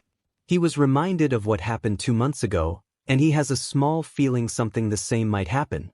Only if he knew it was way worse than he imagined. You really are going to act like you didn't steal documents. UF traitor. Kaminari screamed. Words spouted by Kaminari were filled with anger and disgust. A surprise was that he cussed such words and yet Izuku didn't do anything about it. Traitor. What are you talking about? I didn't steal anything, said Izuku. A surprise came when Izuku engulfed Izuku with his scarf, making him realize this isn't a joke. Izuku, what are you doing? Asked Izuku. Izuku activated his quirk on Izuku, putting some droplets in his eyes for them to last longer. Holding you so you don't escape. Izuku almost screamed. But you have to believe me. I didn't do anything. Izuku pleaded. Unknown to Izuku, there is a reason why they are doing this. I would believe you didn't, but the video doesn't lie. Izuku was dumbfounded to think there is a video of his stealing some documents. Suddenly, 𝗍𝗍 and All Might came into the classroom. 𝗍𝗍 was holding a laptop in his hand, and All Might Izuku instantly realized he is different. No matter the situation, All Might always had a smile, yet not today. The one time he saw him without a smile was during the 𝗧𝗵𝗃 incident. But today he looked angrier than that day. 𝗍𝗍 All Might. You have to help me. They think I stole some documents. Izuku asked the two. Oh really? 𝗍𝗍 replied sarcastically, placing the laptop on the Izuku's desk and opening it, revealing a video. It was a surveillance camera of 𝗍𝗍's office. Once a man came into sight of the video, all color from Izuku's face left, as if a soul leaves once a person dies. It was him. He was searching the entire room, grabbing some documents from 𝗍𝗍's office and leaving the proximity. But once the camera got a view of Izuku's face, it had a sick smile, like that of a murderer. That wasn't me. You have to believe me. Izuku pleaded. Yet they didn't believe him. The surveillance camera showed it all. In a moment's notice, 𝗍𝗍 put on anti-quirk bracelets on Izuku, shutting his quirk off completely. Dragging Izuku out of the classroom, he heard his classmates' last words said to him. Hope you burn in prison, you traitor. No wonder why 𝗬𝗏𝗏 cheated on you. I can't believe I dated a villain. Let's hope we never see him again. That little amount of faith he had left for it be a joke just left like it was never there. Having his head down the entire time he was dragged somewhere, he had lost hope. Tell me, All Might asked. Izuku looked at All Might, seeing the face of pure anger writ all over him. All this time you were the villain? All Might asked with venom. Izuku didn't care anymore. He was completely silent the entire time. I'll take it as a yes. That explains how they knew we were in 𝗧𝗪. Unknown to Izuku, they were dragging him into a room. As of now, I'm gonna take back my quirk, and you'll rot in jail, you villain, said All Might. Izuku was thinking, how will he take his quirk back? All Might had said it himself that it cannot be transferred or taken back by force. Once going inside a room in 𝗧𝗪, there was a man inside. The man was 𝗧𝗵𝗲 𝗵𝗃, a good friend of All Might, who also knows about One for All. So that's the traitor. Sit down, he said. Izuku sat down on the sofa, while the others watched him from afar. Izuku Midoriya, age 16 and the current One for All holder, said 𝗵𝗃. Izuku almost jumped out of his seat. Not many people know about One for All. What you hold is one of the strongest quirks, and it's also in the hands of a villain. 𝗵𝗃 changed his tone. The tone changed from good to bad in a split second. All Might trusted you with this quirk, yet you failed him. Complete silence from Izuku. That's why we need it back. The documents that were stolen were files of the teachers, students and the dates school trips, said 𝗵𝗃. The amount you stole averages to 10 to 25 years in prison, but we can make a deal with you. A talk about One for All and a talk about a prison sentence made Izuku clearly understand what the deal might be. We talked with the authorities. Either you give One for All back and you only get 2 years. But if you don't, life in prison with no parole, said 𝗵𝗃. Clinging his head back, Ace muttered. You can't do that, I'm underage. We have connections. Your choice, Izuku. Izuku had a lot to think. One for All is almost the sole reason of why he is still alive. If he does give back the quirk and finishes his sentence, no school would ever accept him with such a record. But if he does not give it back, he is sent to prison for life. He made a choice, and that is to give back the quirk. All Might plucked out a hair and ate it. Once it was over, they dragged Izuku out of school. Once near the entrance of 𝗧𝗪, he saw someone he wished he didn't. 𝗧𝗪 wasn't alone. Mirio and Tamaki were also there. Both of them had the face of disappointment. As for 𝗧𝗪, she was crying, but also was filled with anger. Izuku knew what was about to come, but he wished it wouldn't. He already once again lost everything. 𝗧𝗪 marched forward, near Izuku, trying to mutter words out to her, only to be slapped in the face. All Might and 𝗵𝗃 were dragging him to his demise, but they stopped once 𝗧𝗪 came close. Izuku's cheek turned red from the slap, but he didn't even react to it. How could you? Said 𝗧𝗪. More tears fell down from her face. So all of this was just a facade. Even All Might and 𝗵𝗃 knew how she felt, but in their minds, it was Izuku to blame for everything. You played with my heart. 𝗧𝗪 screamed at Izuku. I didn't, Izuku said under his breath. You know what? Have fun in prison, it's over. With that, 𝗧𝗪 left Izuku, coming back to Tamaki and Mirio, who both tried to help her. Both of the boys glanced to Izuku for what he had just done. No words were said by them, but it clearly made Izuku understand what they wanted to say. Once the little ordeal with 𝗧𝗪 was over, they dragged Izuku out of the school's area. Both All Might and 𝗵𝗃 clearly noticed that 𝗧𝗪's breakup affected Izuku even more. Don't be surprised, everything's your fault, you villain, said All Might. Even All Might, who Izuku looked up to, started hating him to the core. To think I thought you were a perfect candidate for One for All even after those 2 years. You are never allowed to step foot in 𝗧𝗪 ever again. With that, All Might left the scene, only 𝗵𝗃 was left. Once reaching a black car, Izuku had to sit down and drive away. Looking back at 𝗧𝗪, presumably the very last time, so Izuku lost everything once again, but this time it was much worse. 𝗵𝗃 had brought him to the police, then he spent a few hours in a jail cell. Once it was over, he was given prison clothes and was escorted to a prison bus and went to his demise. He was told beforehand to which prison he was going to rot. Tartarus. Not much is known about the prison to the local public. The ones convicted and finally free had told that if you obey the rules, it's like a normal prison. But if you don't, you won't see to live another day. Most think they meant it as a metaphor, but in reality it's just as it sounds. Inside the bus, Izuku wasn't alone. Others were also on. Most had an emotional breakdown. Everyone thinks Tartarus is the worst prison to exist. Unlike the emotions of others, Izuku had none.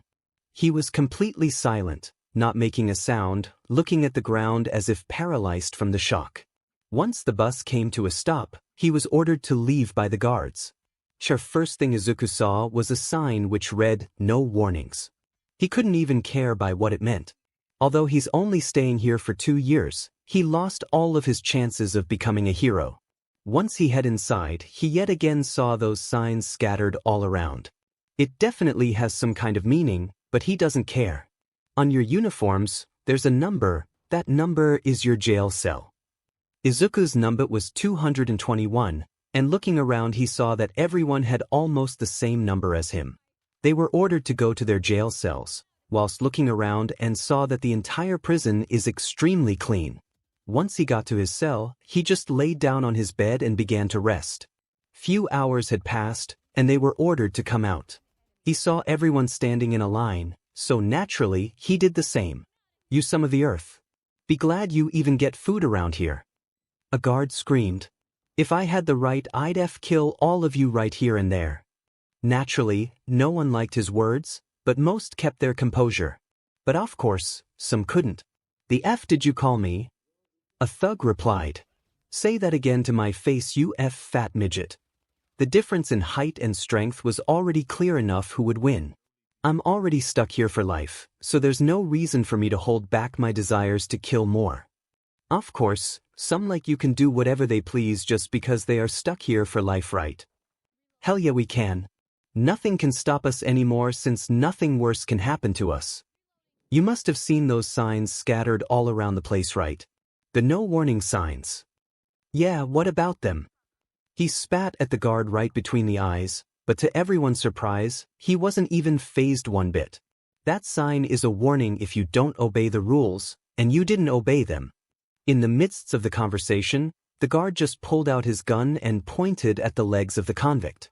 Bang bang shots right at the legs. The convict fell down to his knees as his legs gave out from the pain. Of course, fear arose in his head as no matter the prison, not even one was heard where they can shot the convicts out of nowhere. And if you break those rules, that means we guards have every right here to do something like this. Pointing the gun at his head, and shot the final blow. Bang the convict didn't have time to even take a look at what was pointed to his head as it happened too fast. Of course, most of the new convicts were also here for life with no parole, so they thought they can do SHT here as they please, but the actions of the guard made them realize what those signs meant. Break the rules and shot without warning. Some had half-hearthed stances while they were called out, but once everything went down right near their eyes, they repositioned themselves in fear of getting shot. First day and already dead. Turning their heads at the sound, an obese man was right near all of them. Or they thought he was obese at first, they mistook him for a man suffering from obesity, but on a closer look they noticed his body was just composed of muscles. Wearing a simple t-shirt, his arm muscles were enough to frighten most of the convicts. Even Izuku realized he's something else entirely. Naturally, they thought it was just his quirk that gave him his muscles, but let them believe that thought. His name was 𝗵𝗃𝗃𝗍. Although he is only 5 feet 11 inches, he weighs 150 kilograms of pure muscle. I can tell most of you thought you'd have it easy since most of you are here for life, right? He asked them. A little advice, obey the rules and you'll have it easy just like in any normal prison. He took a look at all of the prisoners to see how they look. Naturally, once in their eyesight, they looked away in fear of breaking some kind of rule. But one caught his eye to the guard's surprises. He's interested in him. For the guards, it was a common occurrence for Oliva to glance at the newly arrived prisoners, but none caught his eye. He looks familiar, said Oliva. What caught his eye was the green-haired Izuku. The longer he looked, the more his facial features looked familiar to two people. Kid, what's your name? Oliva asked. Izuku was also afraid to answer since he might get a fate similar to that person on the ground. Kid, you can speak. A guard reassured him. My name is Izuku, he barely replied. Your full name? Asked Oliva. Izuku Midoriya. His reply was a letdown for Oliva. He was expecting something else. You look familiar to someone and I can't put my finger on it. The guards were also intrigued of Oliva's interest, since no one, one peeks his eyes, Yet this kid did. 𝗎𝗲𝗍 didn't ask anything else, he just left the area as if he wasn't even there. Okay, go eat ya some. Following the trail of the others' prisoners, they stumbled upon the cafeteria. With just one glance most could realize that the cafeteria was surprisingly quiet. Even the sipping of soup could be heard even with that many people. Going into line, Izuku was given a surprisingly delicious-looking dish. Once he sat down and tried the food, it wasn't as good as it looked, but it wasn't bad either. The convicts sat next to Izuku noticed his emotionless expression. Once time was over, they were ordered to go back to their cells. You know what? Have fun in prison. It's over, even after those 2 years, you are never allowed to step foot in you. They ever again. This was all Izuku could think of. No happy times he had in you. No Sato's insane cooking, no happy times with 𝗎𝗎𝗎. All he could ask is why? Why? Grabbing the steel bars of his jail cell, he lost it. I didn't do anything. Who the hell impersonated me? Does my mom even know I'm in prison? It just happened so fast. He let the tears out as if turning the water hose on full power. He wanted to leave, he wanted his life back so badly that he'd do anything for it. Take your hands off the bars. Lifting his head swiftly, he saw a guard patrolling the area. Or what? You gonna shot me? Izuku would have let go in flash, but now it's different. Even if finishes his 2-year sentence, no school would accept someone with such a record, and Izuku knows this. He'd happily take a bullet to the head cause his suffering is reaching his limits. The guards saw Izuku's breakdown. Although he has the right, it's not like he has to. Although I have the right to do what happened to that guy a few hours ago, it's not like I have to. Just take it easy, cause if some other guard would have seen that, they'd happily shot someone. Izuku listened and let go of the bars and went back on his bed. The guard was also a little interested. The stare Izuku gave him once he warned him was a first to him. It's like he wanted me to shot him.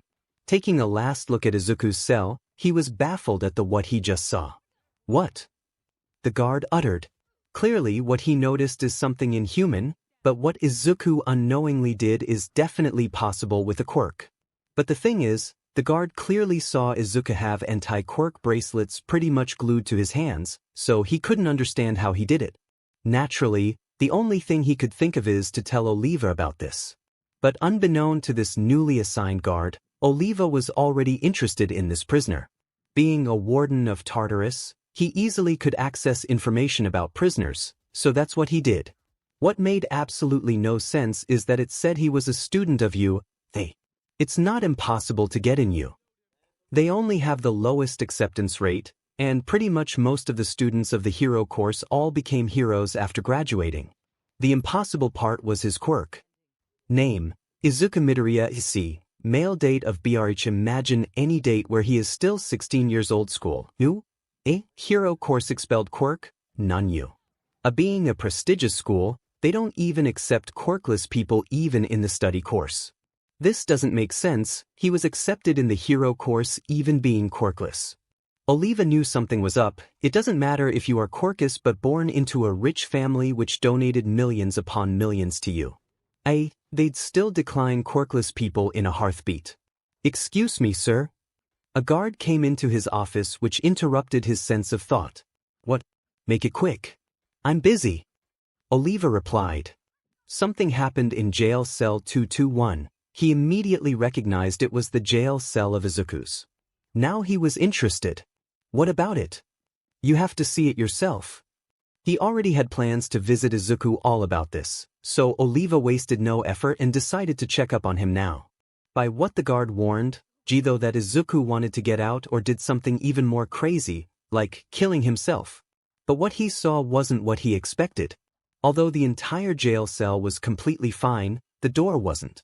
In a way, the door wasn't damaged, but the bars were. They weren't bent in unnatural positions, but still, the sight he saw was still intriguing and frightening. The door bars had 2 handprints embedded into them naturally. The prisoners couldn't have done this because of the anti-quirk bracelets, because the grip strength required to do something like that is comparable to 𝗎𝗍𝗍. He saw Izuku laying on his bed. He saw the wet stains on his eyes meant he let out his emotions. The first time he met him, he knew his emotions were swindling inside his body, and now they had reached their breaking point. What do you want? Izuku realized 𝗧𝗪𝗲 had come. 𝗧𝗪𝗲 felt the vibe around Izuku was different. He had a feeling about something. He tried to find out everything about Izuku, where he lives, his address, and his family. What he had found was only his mother, and not a single thing about who or what his father is. 𝗧𝗪𝗲 had a feeling of who his father might be, and the only person to ask was Izuku. I'm here to talk, said 𝗧𝗪𝗲. About what? Izuku asked. First of all, you got here because you were caught stealing documents, correct? Even if I said no, would you even believe me? Although the vibe about Izuku feels so much different than before, he can tell he wouldn't do something like that unless forced to. I would, 𝗧𝗪𝗲 replied. Then no, I was framed for doing that. 𝗧𝗪𝗲 isn't someone who can tell the difference between the lie and the truth, but he could tell that Izuku wasn't lying. The honesty in his voice wasn't a forced one. So you have it that rough. 𝗧𝗪𝗲 expressed his sympathy. Then another thing I'd like to ask is, how did you get into you? Without a quirk? A little surprised by his words, he replied honestly.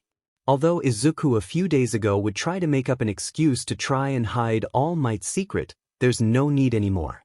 𝗬𝗍𝗔𝗂𝗍𝗔 gave me his quirk and helped me become a hero in the future, but not anymore. He took it back and sent me to this hole. An answer he wasn't expecting, an answer one would expect to hear. 𝗧𝗪𝗲 was a bit biased, but it does explain how he made it to you. All right, 𝗧𝗪𝗲 replied. One last question, do you know your father? No, Mom never spoke a word about him. Izuku replied. Have any idea how he could look? All I can say is he probably has green or red hair. Now 𝗧𝗪𝗲 was certain, if he hasn't heard a word from his mother on how he looks, there's no way he would have guessed that he has red hair, since his mother has green hair. Why do you think he has red hair? 𝗧𝗪𝗲 asked. My half-brother has red hair. That lit up a smile on 𝗧𝗪𝗲. He clearly knew to who he was referring to. And your brother's name? 𝗵𝗃. 𝗧𝗪𝗲 didn't need to hear more. He knew that Izuku would probably leave very soon. That's all I needed to hear. With that, 𝗧𝗪𝗲 left the proximity before uttering a few words to him. I'm certain you won't be staying here any longer. Izuku was a little confused by the statement, but took it as a sign of sympathy from 𝗧𝗪𝗲. Excuse me, what did you mean he won't be staying here any longer? The guard asked. I'm certain his father will get him out and there's no one on this world that could stop him. Wait, are you implying even 𝗬𝗍𝗍𝗔𝗂𝗍𝗔 couldn't? The guard asked. Implying that 𝗬𝗍𝗍𝗔𝗂𝗍𝗔 is even considered to be a worthy opponent to that man is already laughable. 𝗧𝗪𝗲 thought that it could take months, or even a year before his father knowed he's in prison. Little does he know that he already knows something is up with Izuku. His father and brother felt it. The rage of Izuku swindling inside his body activated his true power for a few moments. And on those few moments, they both sensed something wasn't right. The next day came pretty slowly for Izuku, and today his brother wanted to visit him since it was Saturday. Already near the entrance, he was trying to see what was this about. Going inside 𝗬𝗧's territory, the school gates closed shut, trapping Baki inside. You're not welcome here anymore. Seeing Aizawa, Nizu and 𝗬𝗍𝗍𝗔𝗂𝗍𝗔 standing near the building, he knew something was up. So something did happen to Izuku, said Baki. They didn't disclose Izuku's crimes to the public or his family yet, there's no way he should have known anything. And how do you know that? Nizu asked. Call it a brotherly bond if you will. In a way, they started suspecting Baki being accomplice because of his statement. But Baki didn't give a single F about it. Where's Izuku? I need to talk to him. Said Baki. You're going to have to come with us. Said Aizawa. Baki realized from the tone that he has come with them for a reason, presumably interrogation. All right, I will, but tell me where Izuku is. Baki asked. After you come with us. Said Nizu. He felt that he won't get an answer that easily, but he played their game. With that, he was escorted inside 𝗬𝗧. For safety, they handcuffed his hands with the same metal which nullifies quirks in case he tries anything. In reality, they now had plans bringing him to prison just because of that one statement he made. So something did happen to Izuku. Although it could be anything, they don't want to take risks. After interrogating him, they planned to send him to the slammer. In reality, they were trying to play 𝗲𝗍 for answers. But in actuality, 𝗲𝗍 was the one playing them. He was 𝗲𝗏 in an empty room where there was only a table and 2 chairs. He sat down and patiently waited for someone to come. A quarter of an hour later, 𝗬𝗍𝗫 and the detective 𝗬𝗍𝗫 came inside. 𝗬𝗍𝗫 sat down on the other side of the table while 𝗬𝗍𝗫 stood next to the door. With that, the interrogation started. Name? 𝗬𝗍𝗫 asked politely. 𝗲𝗍, last name? Not telling. 𝗲𝗍 replied. A little surprised at the response, he thought 𝗲𝗍 was an idiot. Don't tell me if you want, it's easy to find it once we know your name and how you look. Don't get me wrong, I'm not telling you for a reason. 𝗲𝗍 replied calmly. Oh. And why is that? A name is just a name. 𝗬𝗍𝗫 couldn't think of a reason why'd he try to hide his last name. That's something I'm also not going to tell you. Things were getting off course. This was an interrogation, not game of find the name. 𝗬𝗍𝗫 got his act back together and started asking the real questions. Nizu told me that you knew something happened to Izuku. Care to explain how?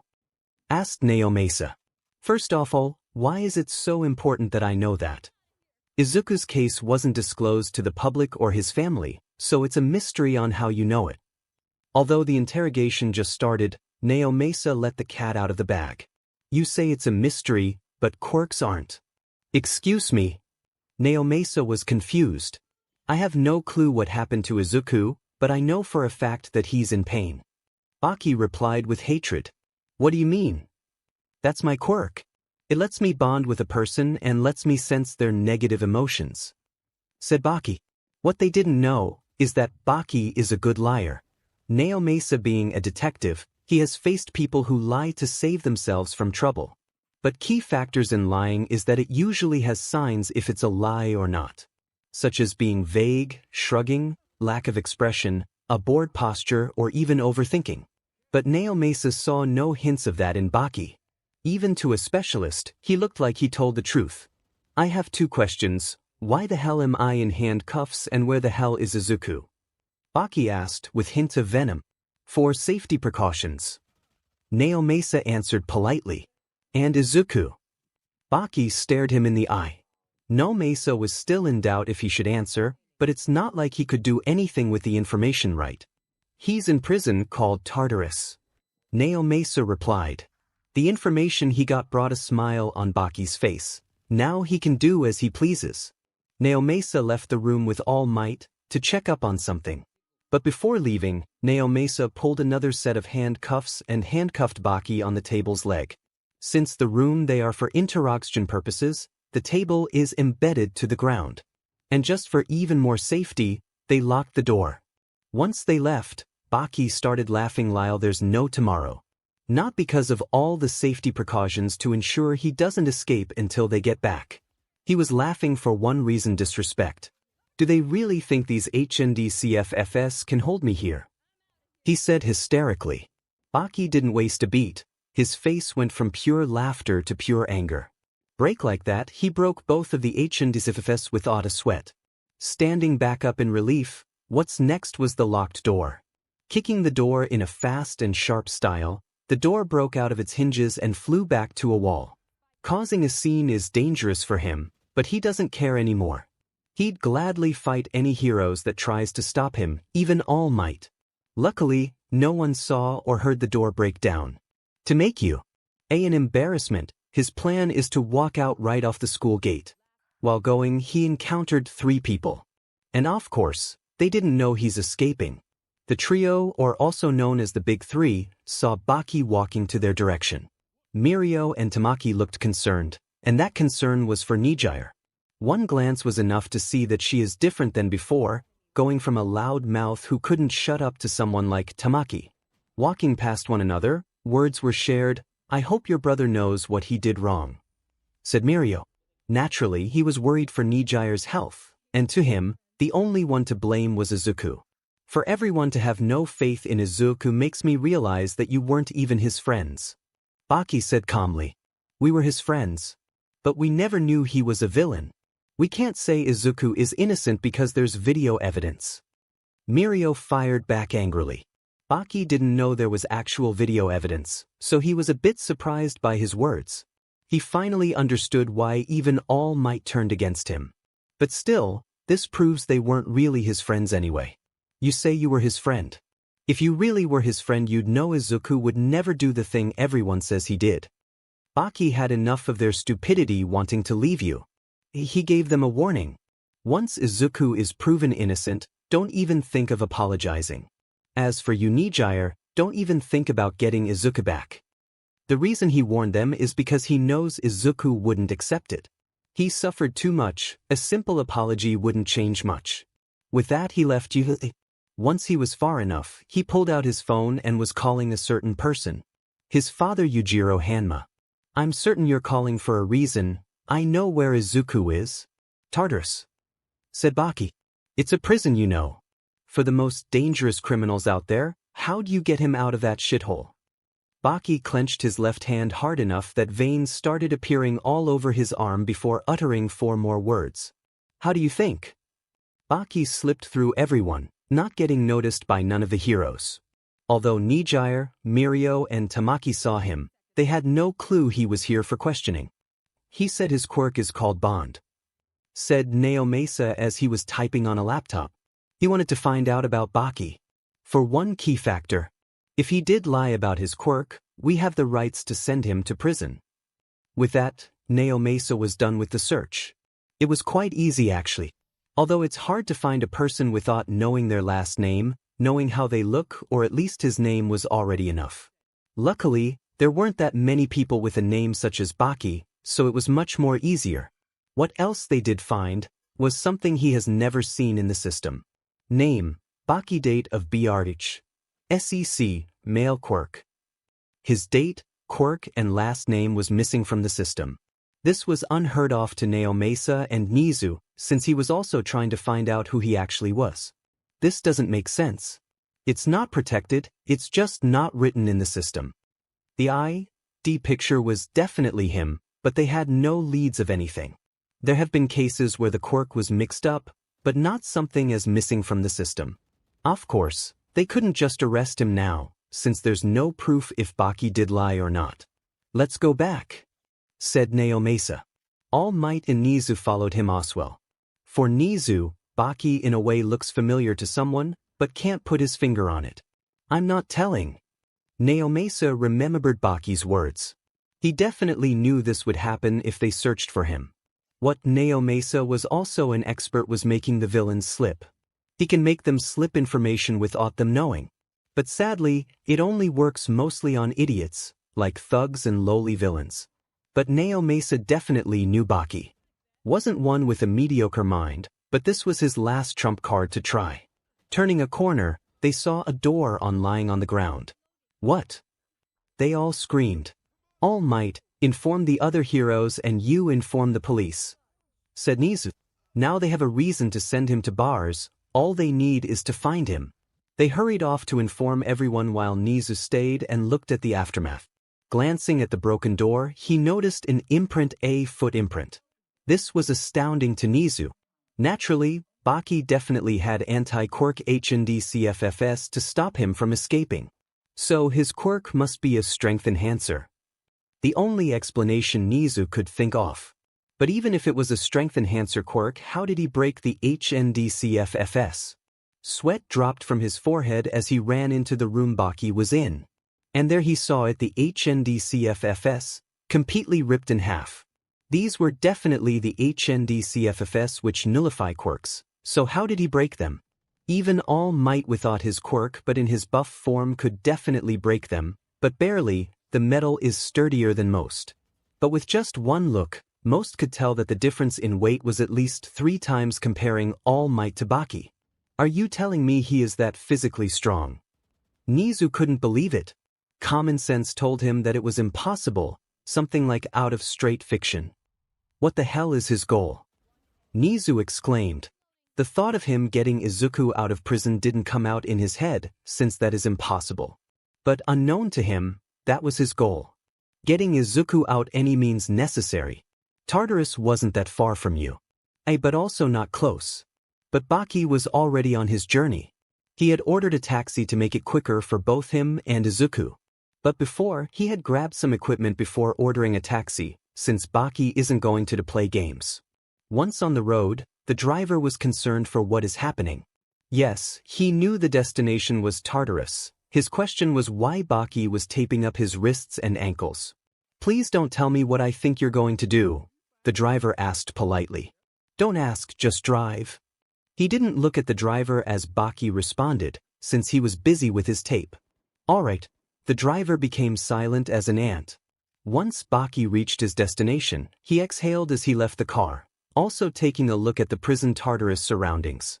"Have a nice day, sir," the driver said as he left the proximity at 110 miles per hour. The first thing he saw was that it was guarded by 4 armed people. And they didn't look like pushovers as well. He also saw a few others on towers glancing at him, as if interested. Well, they aren't pushovers for a normal citizen for 𝗵𝗃𝗲, they are far below. There are signs indicating that this is private property, and you will be shot if you trespass, but 𝗵𝗃𝗲 was coming closer and closer to the entrance. "Hey, the hell do you think you're doing?" a guard exclaimed. 𝗵𝗃𝗲 was right near the entrance, having his glances all over the proximity. He realized that there aren't that many guards at all. "This is perfect," exclaimed 𝗵𝗃𝗲. He was right next to the 4 guards, and once they saw 𝗵𝗃𝗲 acting strangely, one wanted to intervene. He wanted to place a hand on his shoulder and scare him off, since he was at least 20 centimeters bigger than 𝗵𝗃𝗲. But before he even could, he fell down flat on the ground.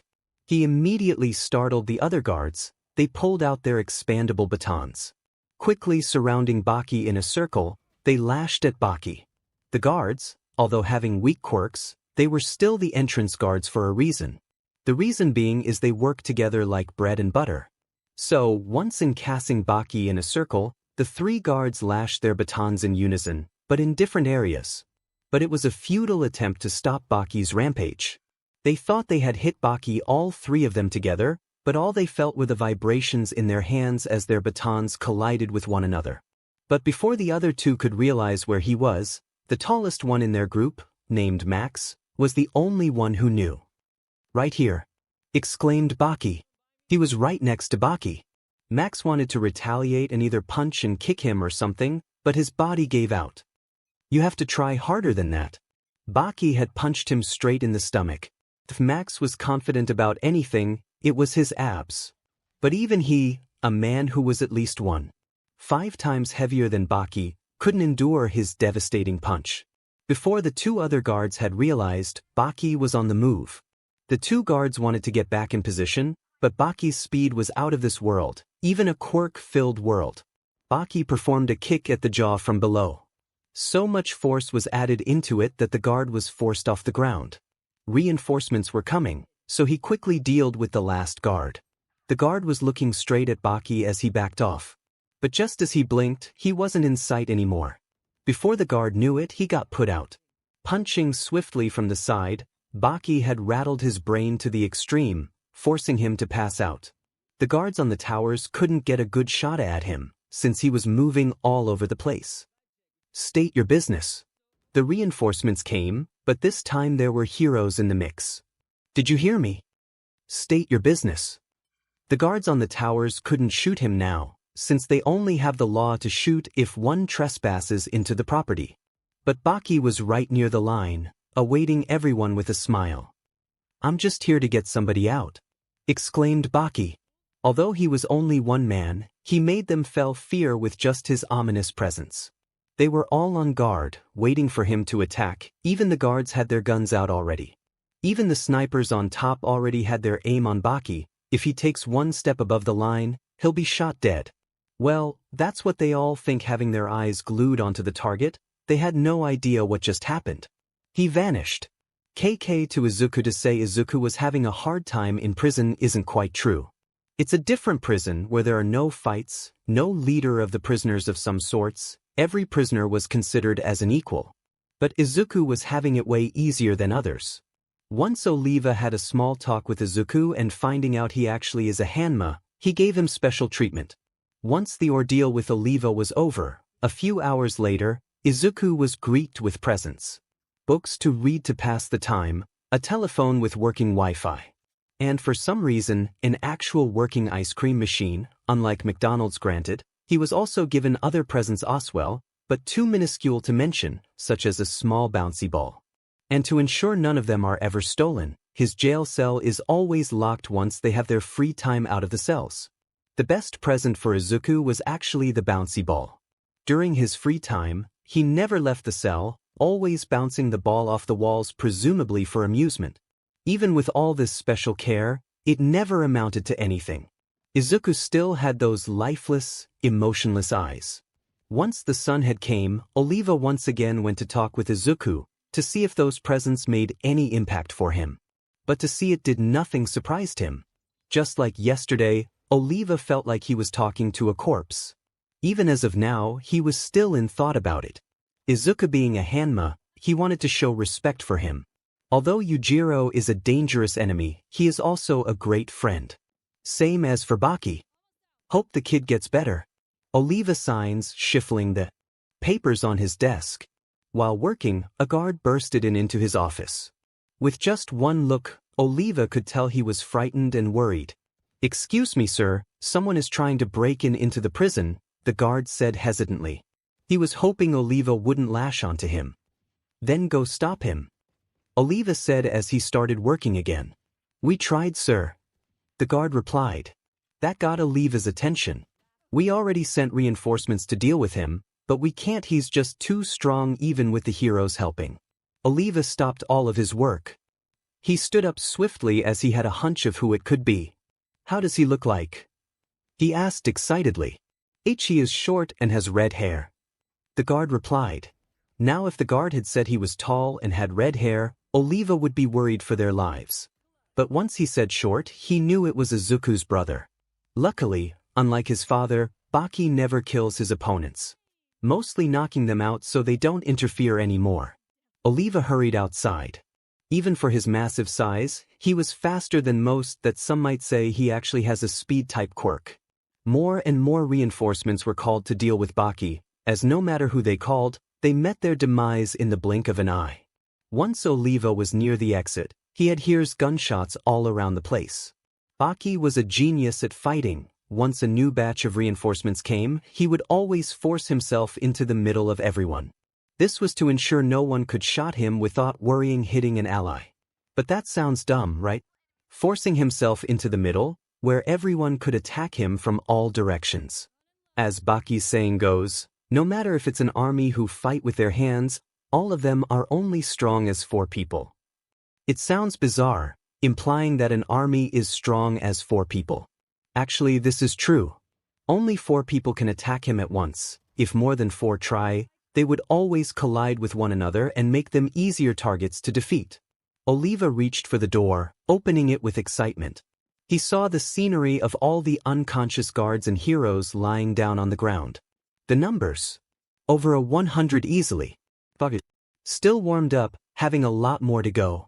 𝗲𝗄𝗧 knows Baki's an expert of striking and knowing where to strike. Most of them aren't going to wake up in a while.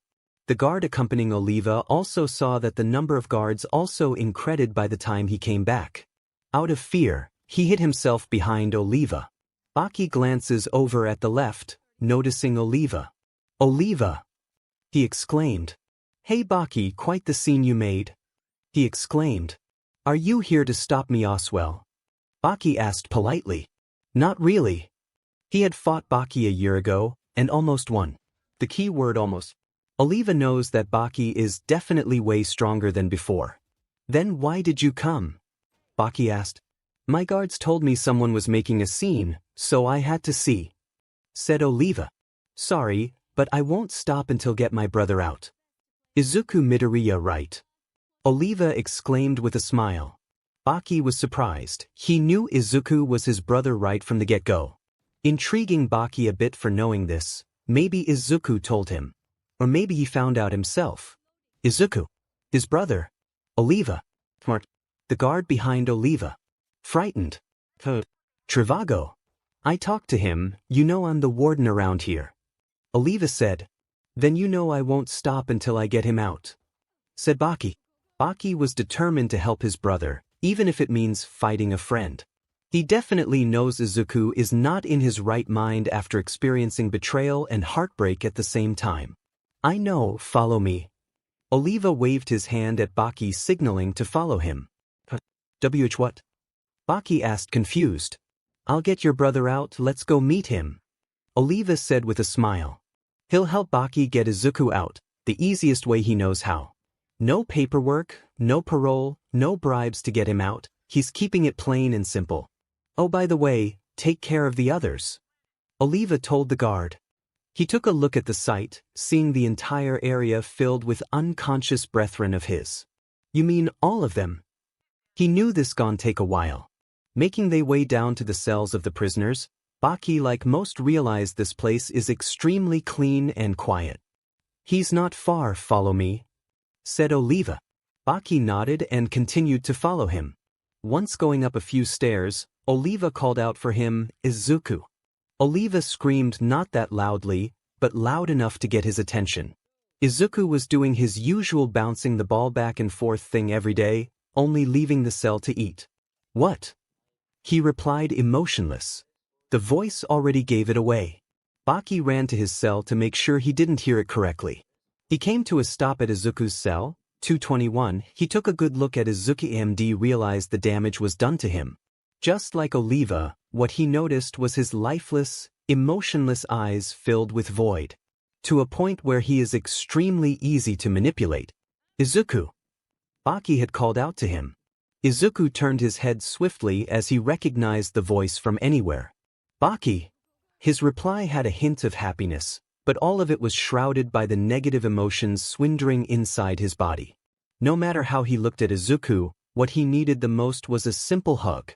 𗗧𝗃 did not waste any time. He forcefully broke the jail cell door down to get inside, and embracing him with a tight, yet warm hug. What are you doing here? Izuku asked. He started to cry. Such a simple hug already had a deep impact in his recovery. Even 𝗧𝗍𝗂 realized Izuku instantly got a little bit better once seeing 𗗧𝗃 and getting a hug from him. They're brothers for a reason. 𝗧𝗍𝗂 waited patiently for them to catch up. I'm here to get you out, said 𗗧𝗃 happily. You know that's not possible, right? Of all people you should have known that. Izuku had gotten a little bit of his funny side back, and that's what 𗗧𝗃 wanted to see. Actually, you can go, said 𝗧𝗍𝗂, interrupting them. What? Why? Izuku asked, confused. Don't ask, just know that you can get out from this shithole. Signaling the two to follow him, he went into his office. He took out his phone, called a person and spoke to him for a bit about Izuku. Mere minutes later, a whole batch of clothes had just come in for him.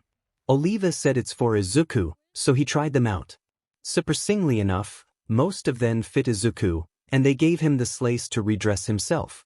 He had the orange prison suit like anyone in this prison. 𝗧𝗍𝗂, is it really okay for me to leave? Won't you get in trouble? Asked Izuku. I'll probably make up an excuse that you escaped somehow and we can't track you down. If for the worst, I'll tell the authorities that your father is Yujiro, they'll instantly back off, said 𝗧𝗍𝗂. Izuku was a bit oblivious to what he meant. My father? Izuku asked. Izuku, I didn't tell you for your own sake, but your father is Hanma Yujiro. When all hope seemed lost for Izuku, his brother came to the rescue. To his surprise, 𝗧𝗍𝗂 decided to just let him go. Of course, 𝗧𝗍𝗂 could get into a lot of trouble for letting him go, or even worse, lose the job or even get imprisoned himself. But what astounded Izuku was that 𝗧𝗍𝗂 mentioned a man called Yujiro. 𗗧𝗃 also mentioned the name of that man, Yujiro Hanma. By his instincts alone, the name already sounded strong for some reason. But still, he had no clue of who or what he is. Sorry to burst your bubble, but I have no idea who Yujiro is. Izuku replied while scratching his head. In a way, all he knew is that man is his father, nothing more, nothing less. Oh yeah. 𗗧𝗃 remembered that he never spoke about him to Izuku. I'll tell you on once we leave. Leaving the prison, he was happy to know he's a free man. Seeing the carnage of fallen heroes and guards laying near the exit, almost seemingly blocking his way out. What happened here? He asked. Being escorted by his brother and 𝗲𝗲𝗄, he saw that 𝗲𝗲𝗄 was giving 𝗧𝗵𝗃𝗲 a glare while he tried not to look him in the eyes. "You did this?" "Yes, 𝗧𝗵𝗃𝗲." He hoped he could have hid the fact it was him, but 𝗲𝗲𝗄 just had to look at him, huh? "Yeah, if I knew 𝗲𝗲𝗄 was the warden, I wouldn't have," said 𝗧𝗵𝗃𝗲 while 𝗲𝗲𝗄 smirked at the mention. Still, it was a surprise for Izuku to know that 𝗧𝗵𝗃𝗲 had a fight with so many people, yet he noticed his brother didn't have a single wound, even his clothes are still clean. You would expect at least to see his clothes torn apart or having some dirt on it, but nope, clean as if straight out of the dry cleaners. That begged Izuku a question: how strong is 𝗧𝗵𝗃𝗲? His eyes noticed that even a few heroes are on the ground, and some he even recognizes. Being a hero is easy, but to have an actual hero license proves that you have the strength to stand your ground against villains. Road to becoming a hero isn't something that everyone can become. You must be sharp, smart, a quick thinker, strong and fast. So yet again, Izuku's mind was fixated on finding out more about 𝗧𝗵𝗃𝗲. Not even in his 20s and yet stronger than all of those people on the ground. 𝗲𝗲𝗄 had ordered them his very own private Uber to get home more safely. The car stood right near the gate of Tartarus, 𝗲𝗲𝗄 signaling that it's for them. Once going inside the car, 𝗲𝗲𝗄 asked 𝗧𝗵𝗃𝗲 to speak in private.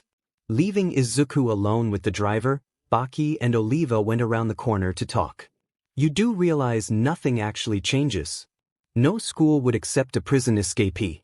Also, he lost his quirk, he can't even become a hero anymore, let alone help people. 𝗲𝗲𝗄 spoke.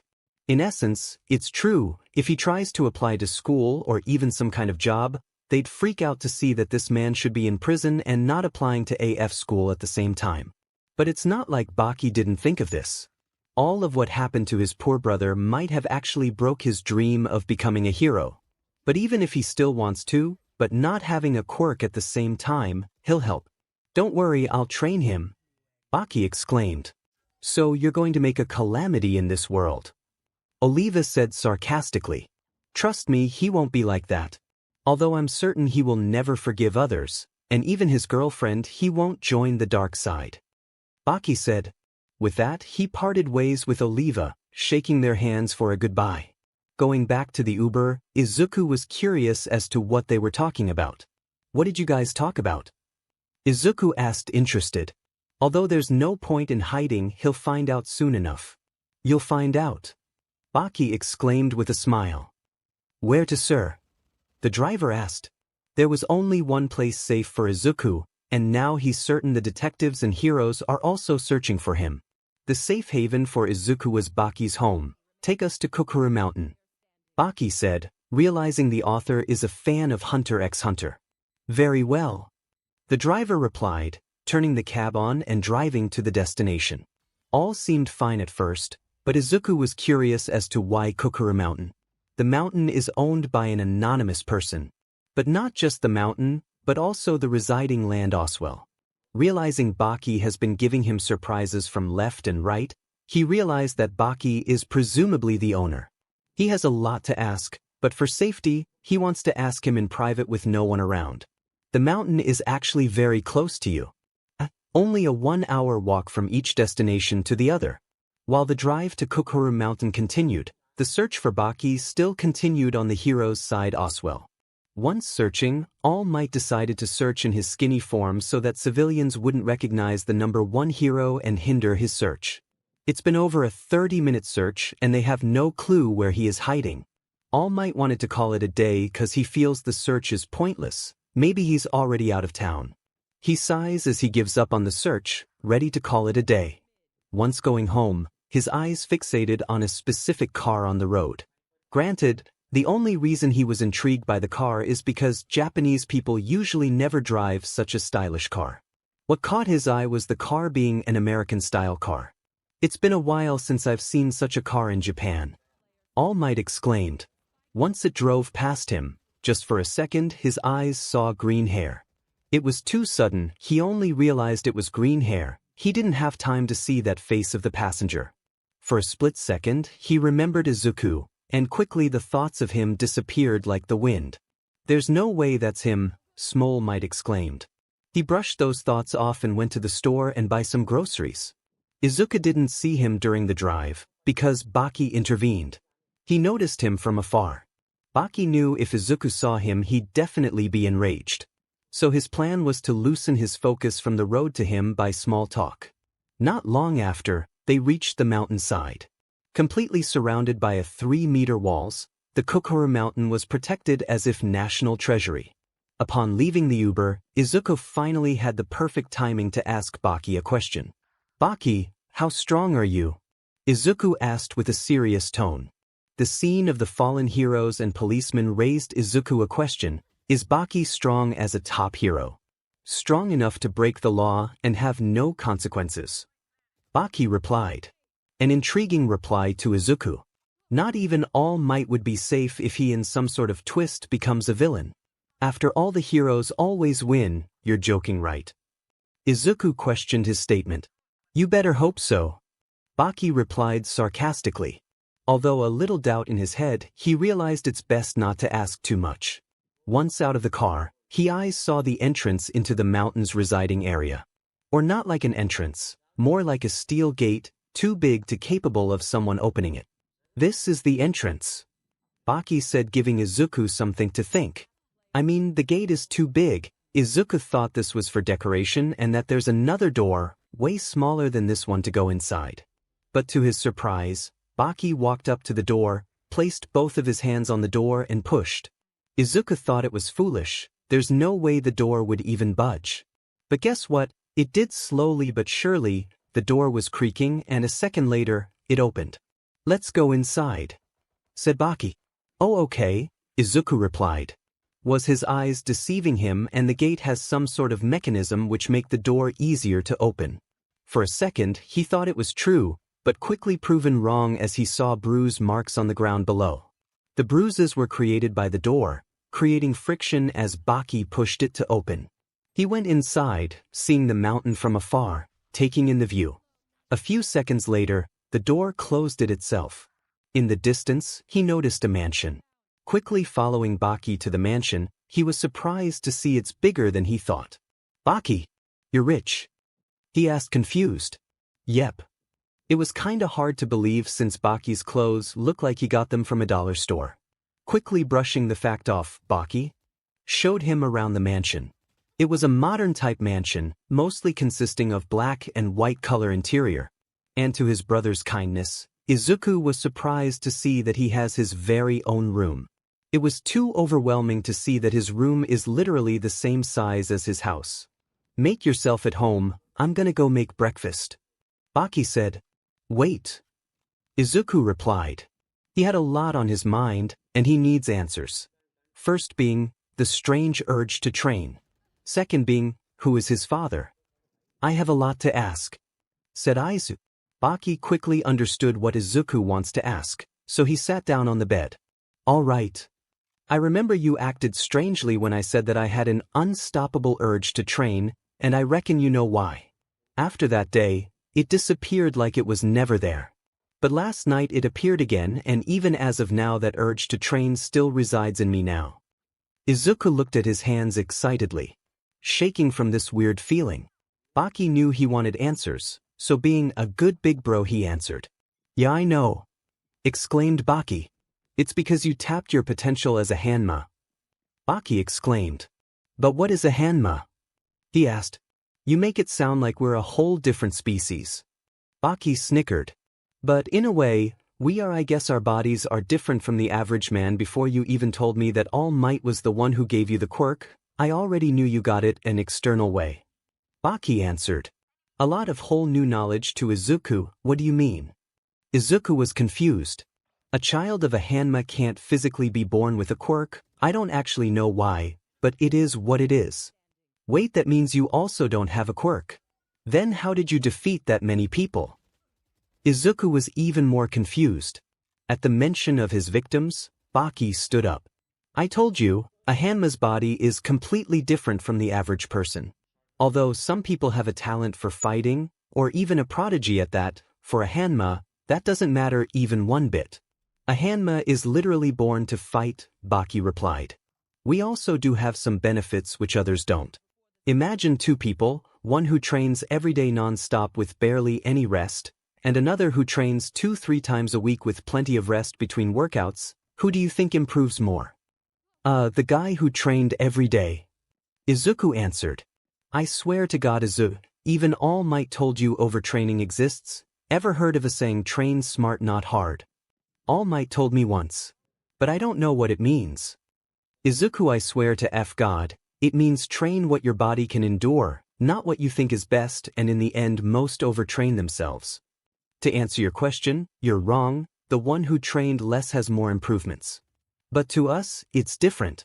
Our bones are much stronger and denser than others, we naturally have more stamina, our bodies heal much faster to a point most would think it's a quirk helping us. But the best thing yet, 𝗵𝗃𝗃 smiles, but not in a happy way, more like a sadistical way. Overtraining doesn't apply to us, 𝗵𝗃𝗃 evilly replied. Izuku had a lot to take in, him being a natural-born fighting monster, his brother being one 𝗬𝗧𝗏, him being born quirkless not because of his luck but because of the weird drawback of being a 𝗵𝗃𝗏. It was a little too much. 𝗵𝗃𝗃 realized that, so he left Izuku alone to take everything in. He laid onto the bed, he hoped it would relieve his stress, but it did barely anything. What the hell am I? He questioned himself, his eyes gazing the fan on the wall. All alone in the room with complete silence, Izuku finally realized that he wants, or more like urges, to train. It was a hella big room, but it had no equipment, so the only thing he could do as of now was push-ups. He jolted from his bed, placed his hands on the ground and started. Once experiencing it, he realized that his personal record were literally child's play. Once reaching 87 push-ups without stopping, his personal best, he realized that he wasn't even tired. So he broke his PR by reaching a 100, then 150, 200 and 337. Granted, he didn't stop because his arms started hurting, he stopped because 𝗵𝗃𝗃 had called out to him, telling him breakfast is ready. He bolted from his room since he hasn't eaten yet. His room was on the second story, so he climbed down the stairs and noticed 𝗵𝗃𝗃 had cooked up a whole batch of curry.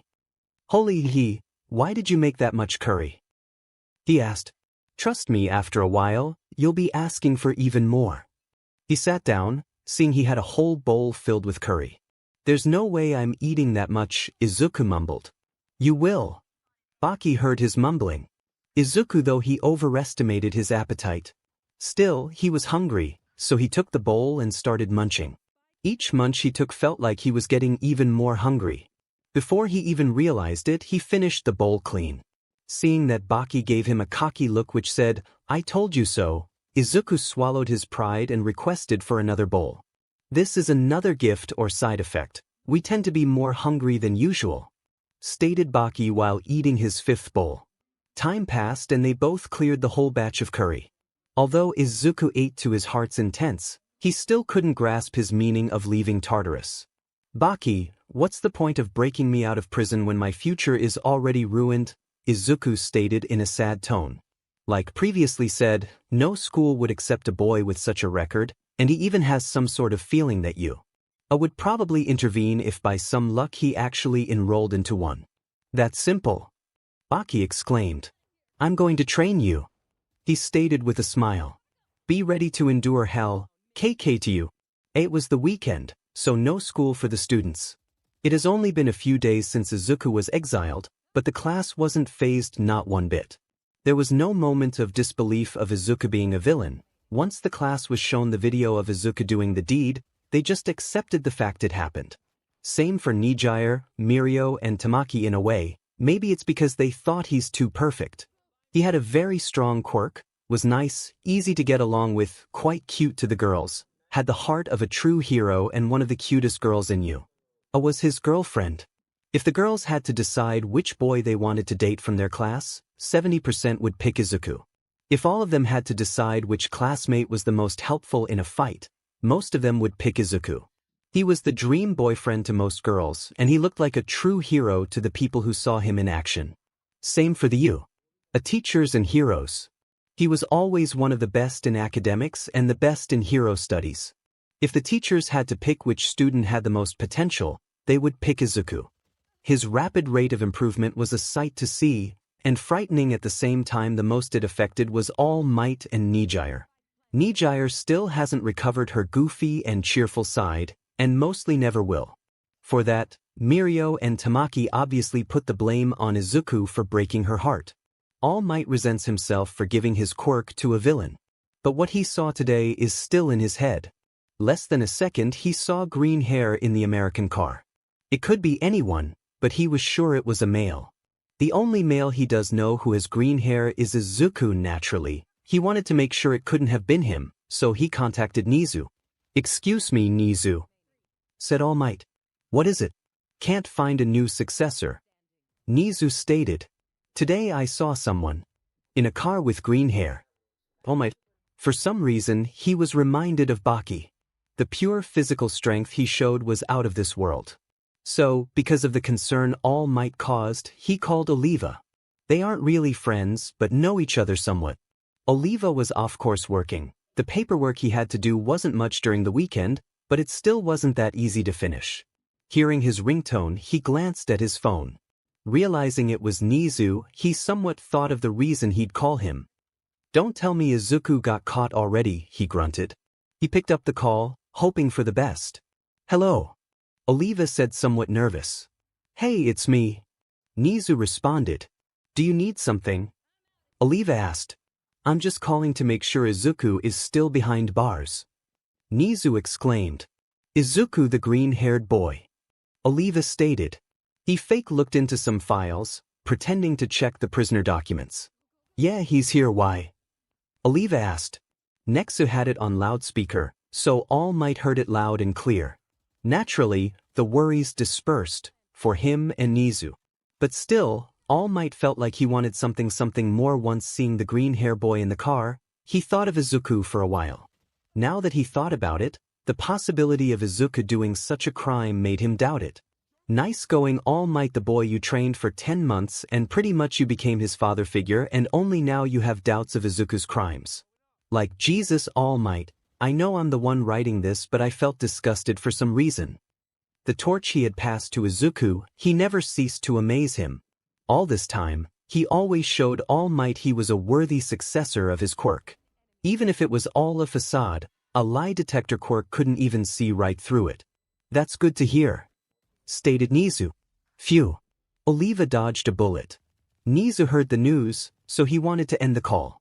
His finger right on the end call button, All Might intervened. "Wait," All Might said. "What is it, All Might?"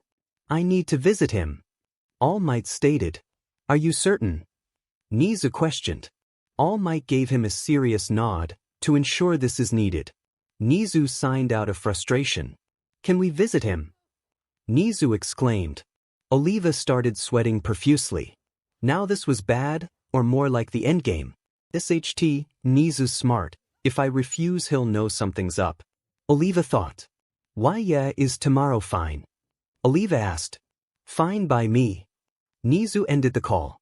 Once the call ended, Oliva messed up. Now he has a lot of work to do.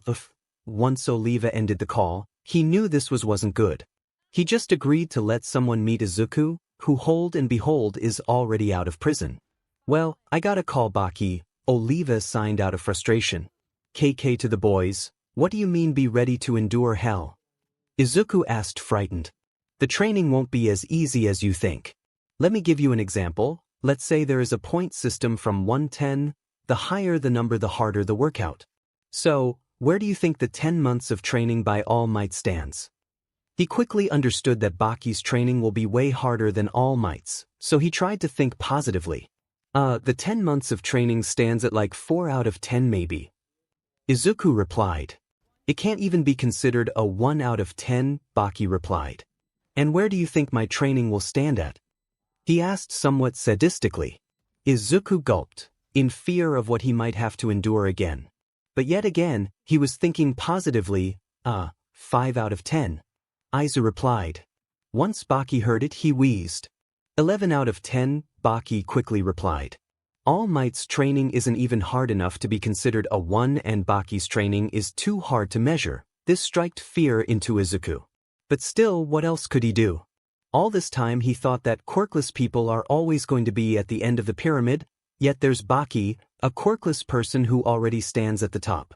Granted, it's because he's a hanma, but Izuku is also one, so he could, or more likely can become like him Oswell. 𝗵𝗃 did also warn him that even with such benefits of being a living cheat code, it still won't be easy as he thinks. It's for you to decide if you want to endure it, said 𝗵𝗃. I'll think about it, Izuku replied. In the midst of the conversation, 𝗵𝗃's phone started ringing.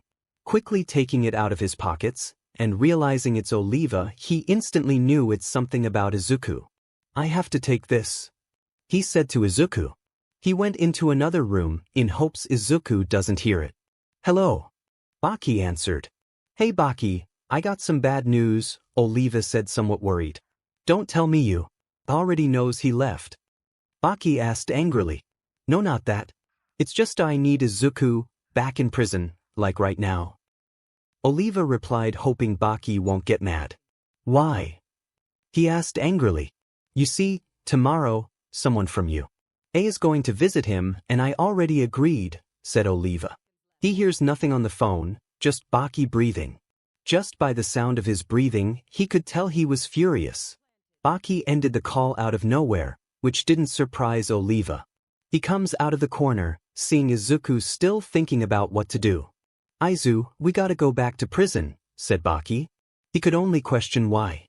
KK to All Might he left Nisa's office after confirming he could visit Izuku, remembering the whole travago Izuku had caused. And here I thought I found a worthy successor, he thought. In essence, he hates what Izuku had done, but also wants to find out why. There was no doubt that he did do the deed, since there was video evidence. His goal is to find out why he did it, or probably what forced him to do it.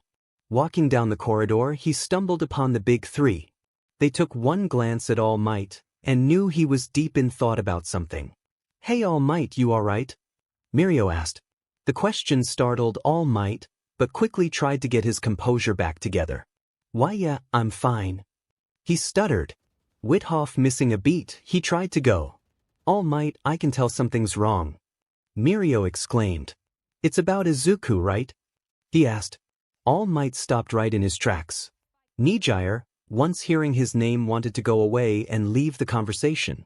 All Might signs, everyone's too smart around here. Yeah, it's just I'm going to visit him tomorrow.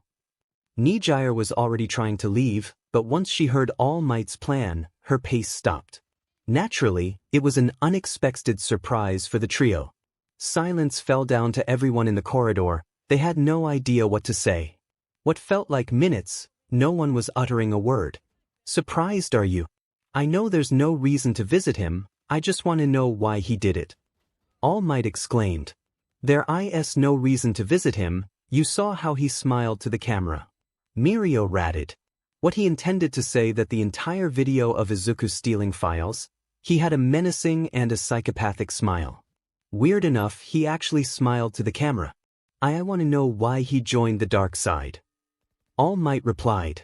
The sentence struck 𝗎𝗎𝗓's heart. All this time being with Izuku, she never saw a hint of him being a villain. Yet, the video showed a completely different Izuku. Silence had once again befell the corridor, since no one had anything to say, except 𝗎𝗎𝗓. All Might tried to break this uncomfortable silence, but 𝗎𝗎𝗓 was the first to reply. Take me with you, 𝗎𝗎𝗓 exclaimed. It shocked all three of the boys.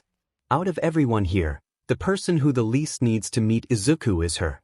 𝗎𝗎𝗓, please tell me you're joking, Mirio asked. I'm not, she replied with a straight face. All Might took a good look at her, and already knew she wasn't joking.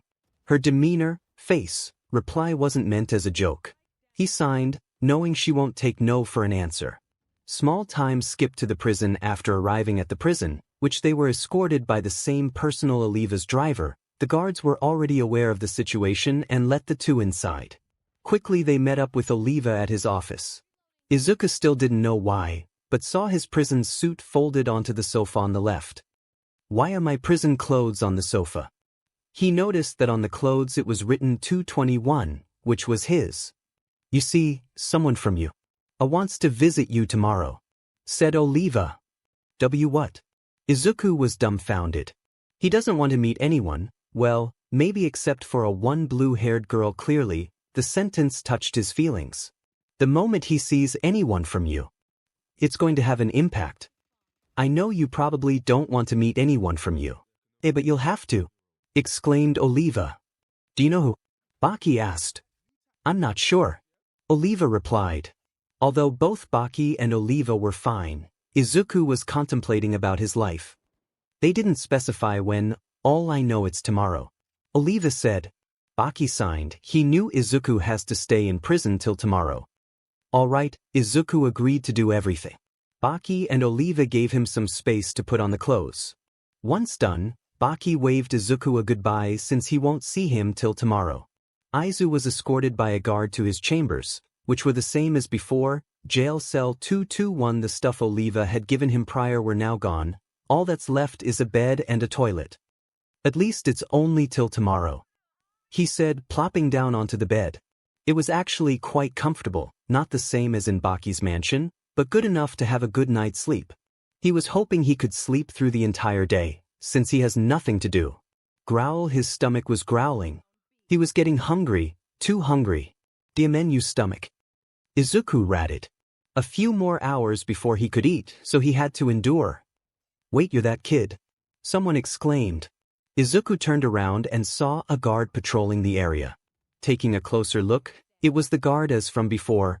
Could you inform 𝗬𝗧𝗏 that I'm super hungry? Izuku asked. The guard nodded and made his way to 𝗬𝗧𝗏's office. 30 minutes pass, and the guard comes back and unlocks Izuku's door. Follow me, he said. He made his way through the jail cells, whilst getting attention from the others since no one can come out at such a time. He left the area, to his delight, but also went to a path he hasn't even seen. Coming to a stop, he saw an elevator. Go to floor number 1, the guard said as he left the area. This isn't floor 1, Aizu thought. Taking his thought out of his head, he went on the elevator and traveled to floor 1. The elevator came to a stop, and opened to reveal a decently long path filled with what looks like expensive antiques. In the end of the path was a wooden door, where Izuku thinks 𝗬𝗧𝗏 is probably there. He reached the door, ready to knock on the door. Come in, said a voice. But there was no need to, which surprised Izuku. He looked around and definitely saw no cameras, so the voice calling him out perplexed him. He enters inside, and he wasn't expecting to see such a sight. A huge round table filled with all sorts of dishes, while 𝗬𝗧𝗏 was patiently waiting for him. Ya hungry? Said 𝗬𝗧𝗏 excitedly. Yeah. Then sit down and enjoy the food, 𝗬𝗧𝗏 exclaimed, smiling. The sight of the dishes were overwhelming for Aizu. They didn't look like some ordinary dishes, more like from expensive restaurants. He sat down on the chair completely opposite of 𝗬𝗏𝗏, and was ready to dig in. Holy SHT, this is delicious, Aizu blurted. Manners, boy, said 𝗬𝗏𝗏. Izuku calmed down, but it wasn't easy. The food was too delicious to him. No matter how much he ate, he wasn't even getting close to getting full. That appetite of yours actually amazes me, 𝗬𝗏𝗏 blurted. What 𝗧𝗏𝗃 told me, it's because I'm a 𝗵𝗃, Izuku replied. 𝗬𝗏𝗏 got a little curious. You know what a 𝗵𝗃 is, right? Yeah, 𝗧𝗏𝗃 explained it not too long ago. Izuku replied, but I still don't know one thing. What's that? 𝗬𝗏𝗏 raised his eyebrow. The only thing on his mind right now was his father, Yujiro 𝗵𝗃. Who is Yujiro 𝗵𝗃? He asked 𝗬𝗏𝗏. Once he mentioned that name, the aura surrounding 𝗬𝗏𝗏 changed. Izuku felt it. The sudden change in his face and aura was enough to freak him out. 𝗬𝗏𝗏. Izuku's voice brought him back together. Sorry, 𝗬𝗏𝗏 calmly replied. I'll tell you. Follow me. With that, they finished their dinner. 𝗬𝗏𝗏 ordered the others to clean up the table while escorting Izuku to another room. A few minutes go by before reaching the place where 𝗬𝗏𝗏 wanted Izuku to see. To Izuku, it looks like a library. Although it is, but for 𝗬𝗏𝗏, it has a lot more meaning. 2 years ago, I fought your dad right here at this very place, 𝗬𝗏𝗏 exclaimed calmly. The fight he had is still engraved in his head, always remembering the day like it was yesterday. Back then, I didn't know much about him, only knew him by his nickname. What was it? Izuku asked. Ogre, or the strongest creature on the planet. 𝗬𝗏𝗏 said. Strongest creature on the planet, a nickname Izuku wasn't expecting. 2 years ago I was a cocky F-er. I actually thought I'm the strongest alive, until I fought him. 𝗧𝗵𝗲 ratted. Let me show you something. Izuku followed 𝗧𝗵𝗲 into another room, which was filled with old antiques. But what most stood out were a pair of boxing gloves on top of a shelf. One of them looked like, in simple terms, completely broken. Most people can't imagine his true power, but this shows you what he can do. The boxing glove was so damaged that it didn't even look like a glove anymore. In a way, it looked like a piece of art. Once he came here 2 years ago, I gave him these gloves as a joke. They aren't some you find in a gym, these were pre-ordered by me. The fiber is strong enough to stop a bullet, yet look what happened to it. He exclaimed. Yujiro did this. Izuku asked amazed. And guess what, with only one punch. One punch from him is strong enough to completely break something even bullets can't. He didn't even hit something, he just punched the air and this happened. You fought him, how did it go? Izuku asked. I told you I was a cocky F-er 2 years ago. Why do you think I'm not anymore? 𝗧𝗵𝗲 said sarcastically. Seeing his feat with the gloves I gave him already was enough to change my mindset. And yeah, he beat the 𝗧𝗓𝗍 out of me, 𝗧𝗵𝗲 exclaimed. After then I actually became friends with him. Yujiro respects the strong, and him to see me as a strong person was enough to change me. 𝗧𝗵𝗲 sees him as a great friend actually, just like Baki. You called him the strongest creature on the planet. Is this actually true or is it just a nickname? Izuku seriously asked. 𝗧𝗵𝗲 turns his gaze to Izuku before giving him a small smile. That perfectly sums up his strength. 𝗧𝗵𝗲 said. After that, Izuku headed back to his cell. Everything he learned today was unbelievable. The fact that his actual father is aka the strongest creature on the planet gave him a sense of relief and fear at the same time. He had nothing else to do, so the only thing he did was try to sleep the entire day. Luckily 𝗧𝗵𝗲 told the guards beforehand that Izuku is a special case around here, so they didn't bother him. The next day had finally came. He actually didn't even shower nor he brushed his teeth, so his hygiene is lacking.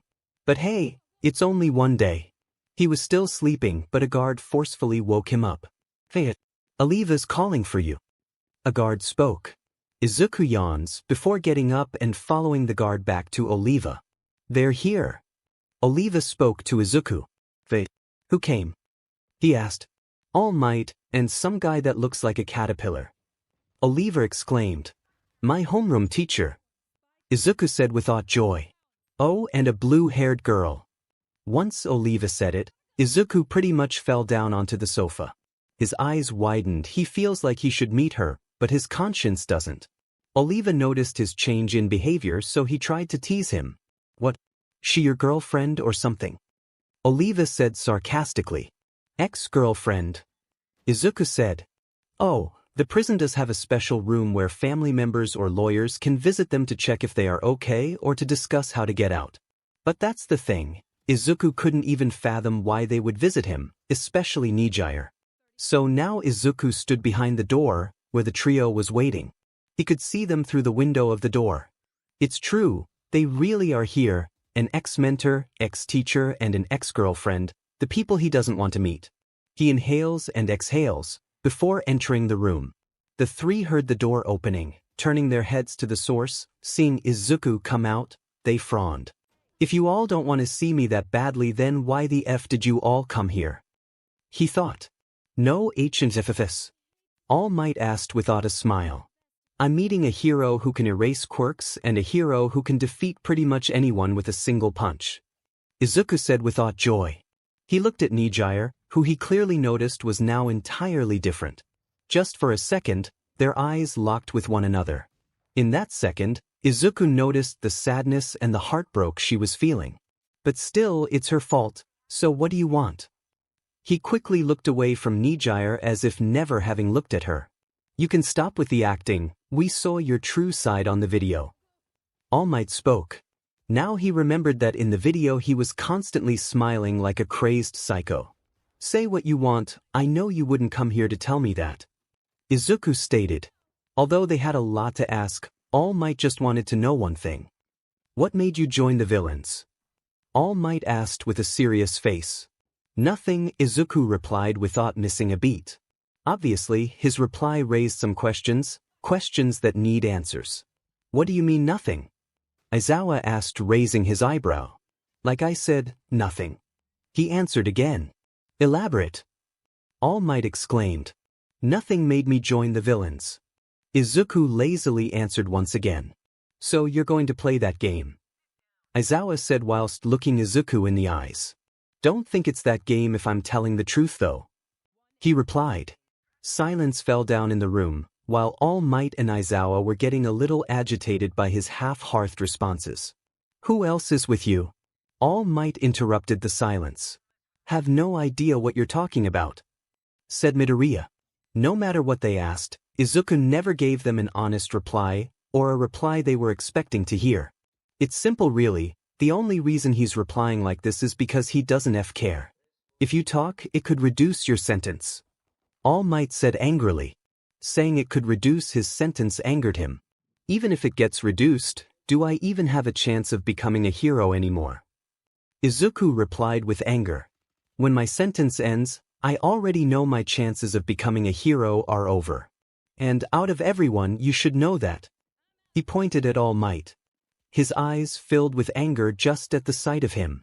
The man who gave him a chance of becoming a hero is right here, but meeting his ex-successor in prison, Izuku expressed his sadness in anger, to which they felt it, even 𝗎𝗎𝗓. Although they believe he is guilty of his crimes, they still felt bad for him, slightly.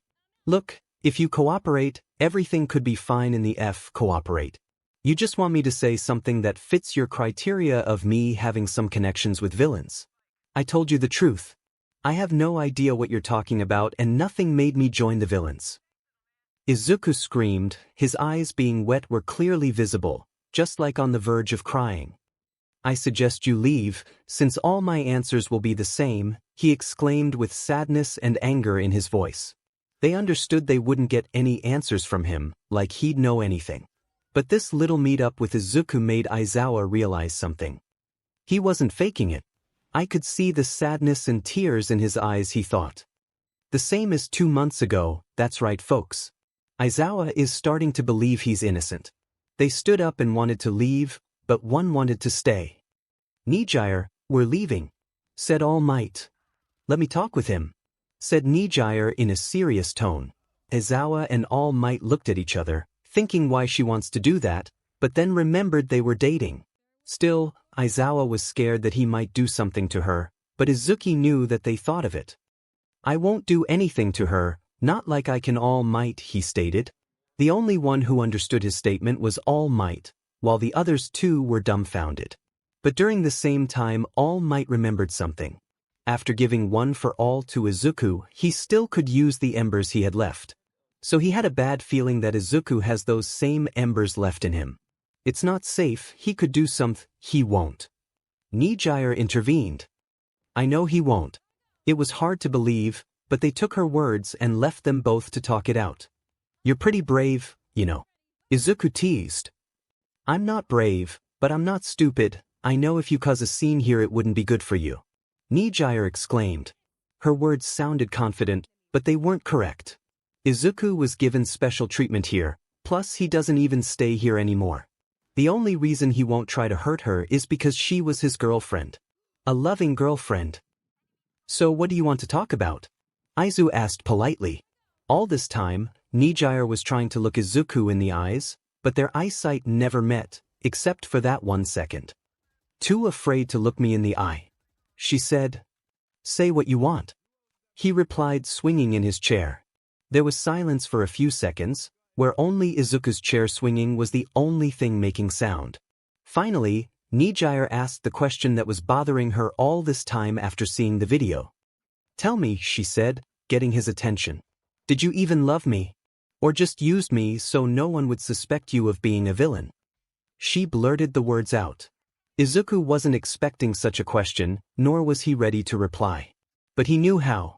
I do, he replied.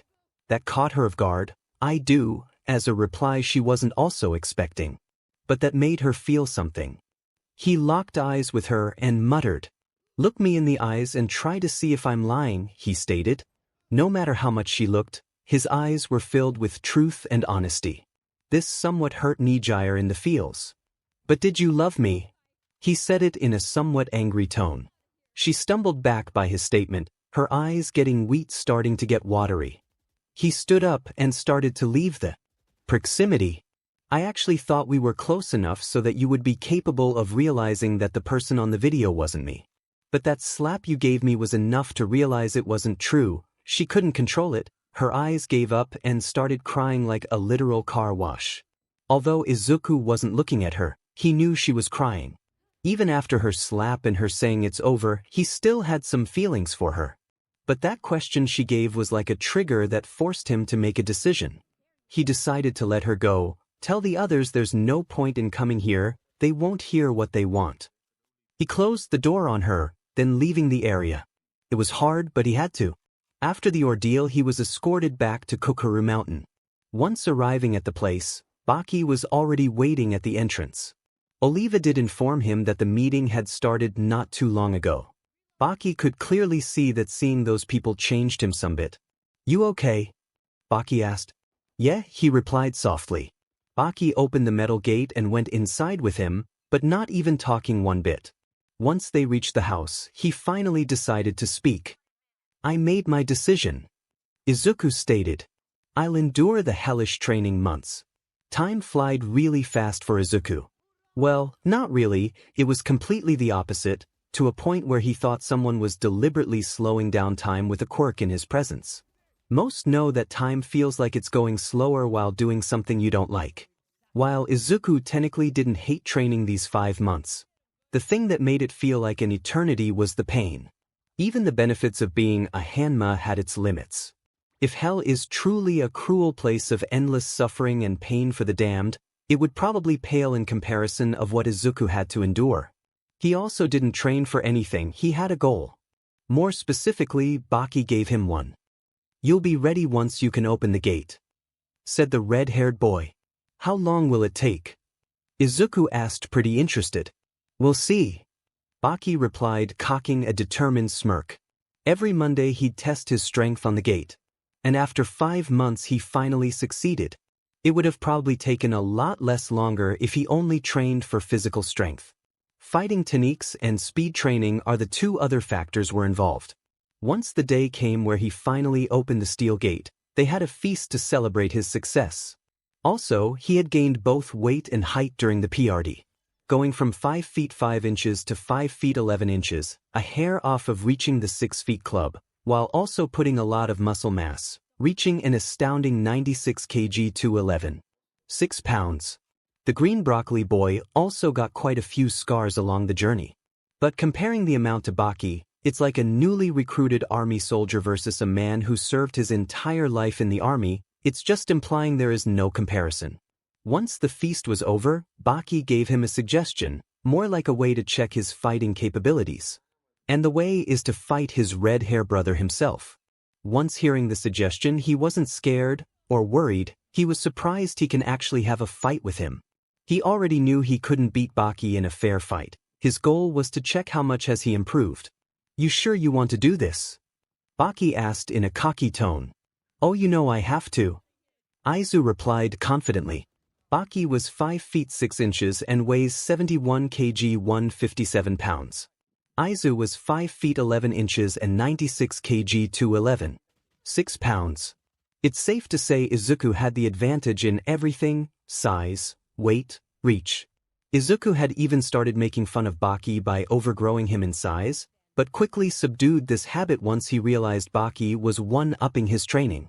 Either way, the fight started a few hours after the feast. Right before going into action, Izuku did the most important thing, warming up. Getting his body ready for a fated battle, he glanced to the right, seeing 𝗵𝗃 was just standing there, awaiting him to finish. 𝗵𝗃 was the one who told him it's a must to warm up before doing something serious. aka, something that requires effort. Aren't you going to warm up? Izuku asked, pretty ticked off. There's no need to. 𝗵𝗃 replied, looking at him with a seemingly blank expression. It did anger Izuku. Although 𝗵𝗃 is his teacher, it still hurts him to know 𝗵𝗃 isn't taking him seriously. This is actually 𝗵𝗃's plan. Right after Izuku opened the huge gate, Just for a moment Baki realized Izuku felt a sudden joy in having so much power.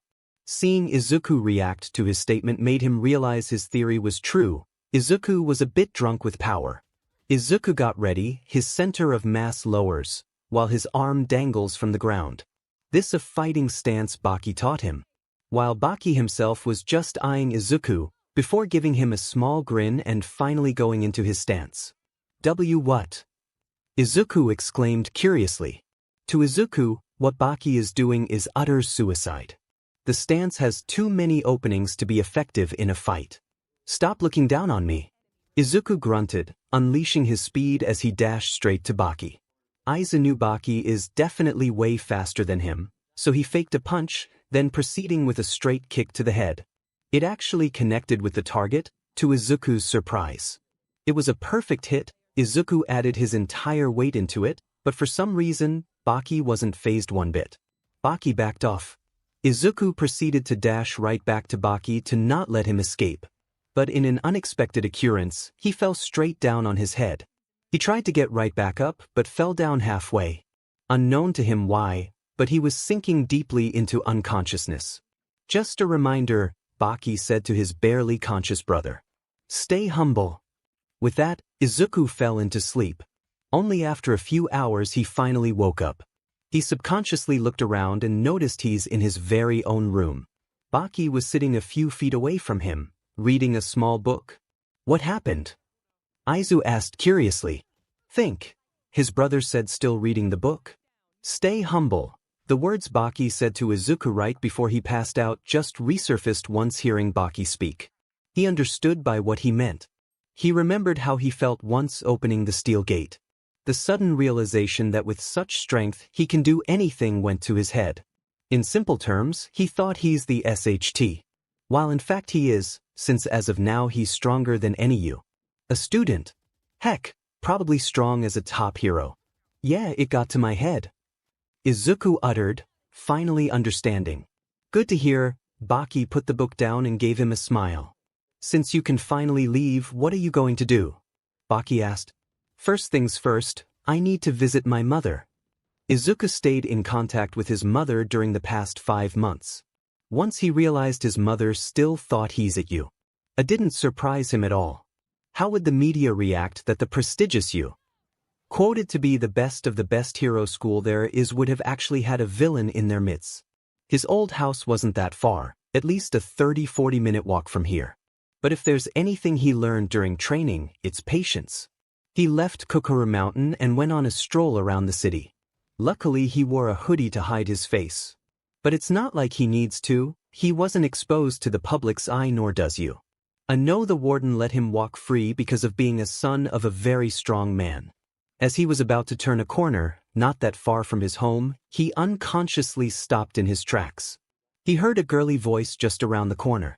What made him so surprised was the fact that the voice was 𝗬𝗓𝗏𝗧. He also heard others blabbering. He immediately knew some of his old classmates are a few meters away. Having no clue what to do, he crouched down as they passed the corner, pretending to tie his shoelace so they don't get a clear look on his face. Having plot armor, it worked. They passed him without batting an eye. He signed of relief, before continuing his walk to his destination. He reached his old apartment, eyeing it from a distance, before eventually going inside. Izuku rang the doorbell, patiently waiting for his mom to open up. From what he knows, she always has the guest waiting, some even leave before she opens. In a second. Top 10 lies. After like a whole minute, she finally opened the door. Wanting to say, "Can I help you?" her words got stuck in her mouth once she realized it's Izuku. Izuku. Inko hugged him very tightly. "Hey mom," Izuku replied in a happy voice. "What happened to you?" she asked curiously for his sudden change in appearance. "I'll tell you inside." It's been a while since he was back at his old house, but once he saw barely anything changed, not even his old room, perplexed him. They sat at the living room, his mom made some sandwiches and tea. "So how's school?" "OSHT. He wasn't expecting this right away. He tried to think of a lie. He tried to, but he realized it's best to just say the whole truth to her. "Mom, I found out who my father is." He said seriously, 𝗧𝗧𝗧𝗧𝗧. She blurted. Mom, never mind that, what happened to you? Did you hit 𝗵𝘃𝗧𝗏? She tried to change the topic. Izuku smiled abruptly, clearly understanding she's trying to hide something. Inko picked up the cup of tea, drinking it in hopes it would ease her tension. Maybe, guess you could call it 𝗵𝘃𝗲𝗏. Izuku exclaimed, smiling. She almost spilled her tea by hearing that. Baki told me you know everything.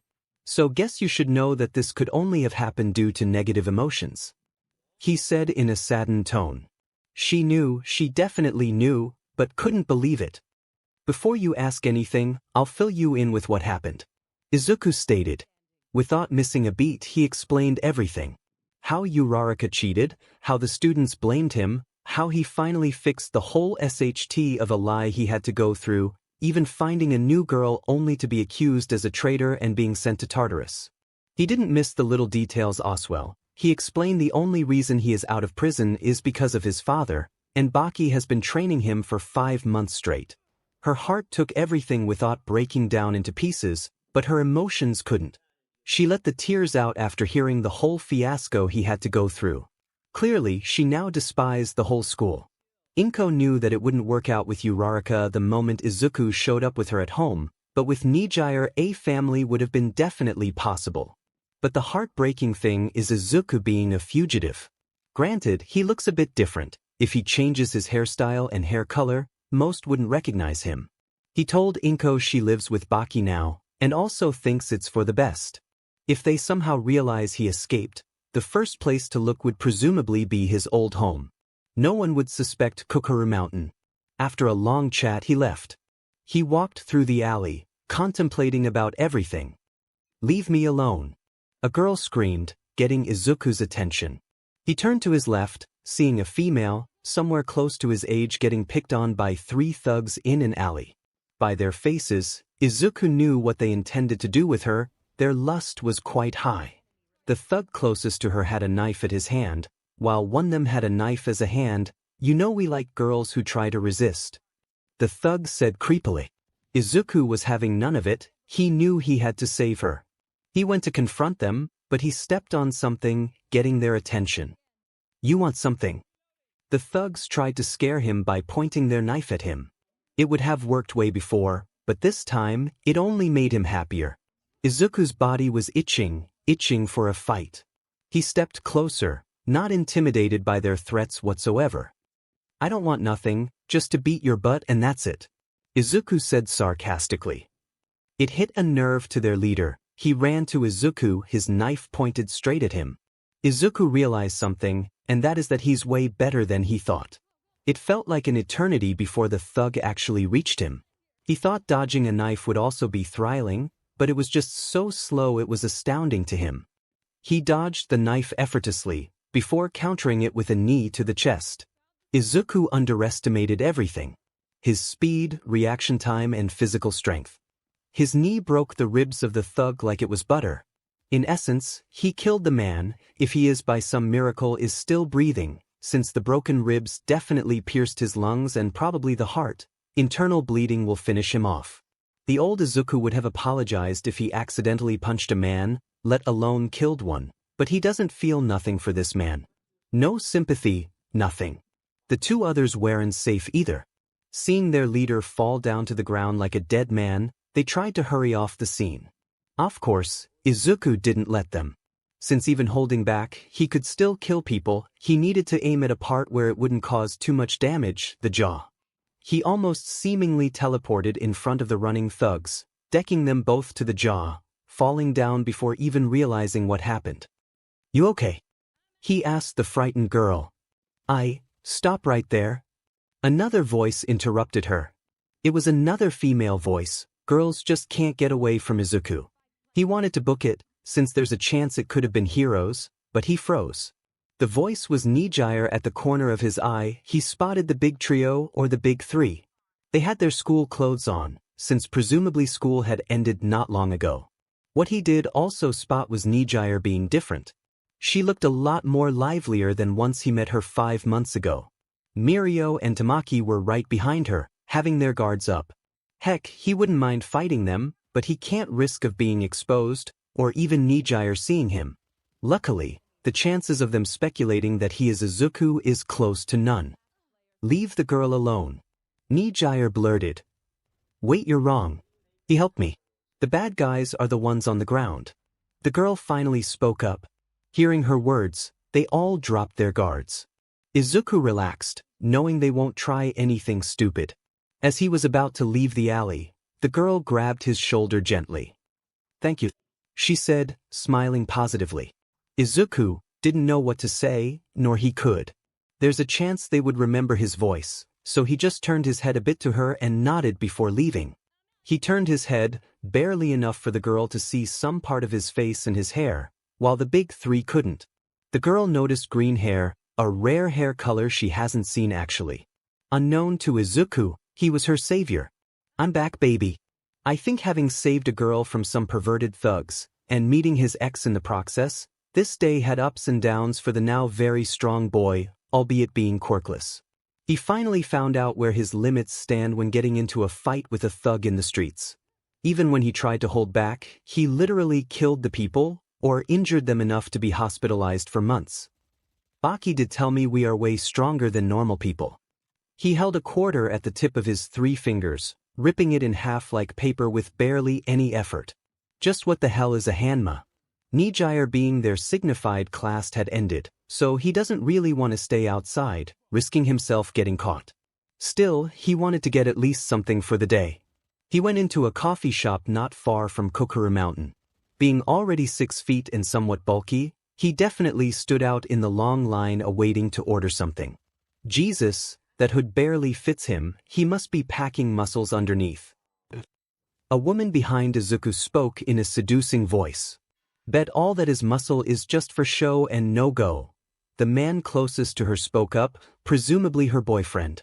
He wasn't mad at the man's statement, he just tried to show off to his girlfriend that he's not afraid of anything.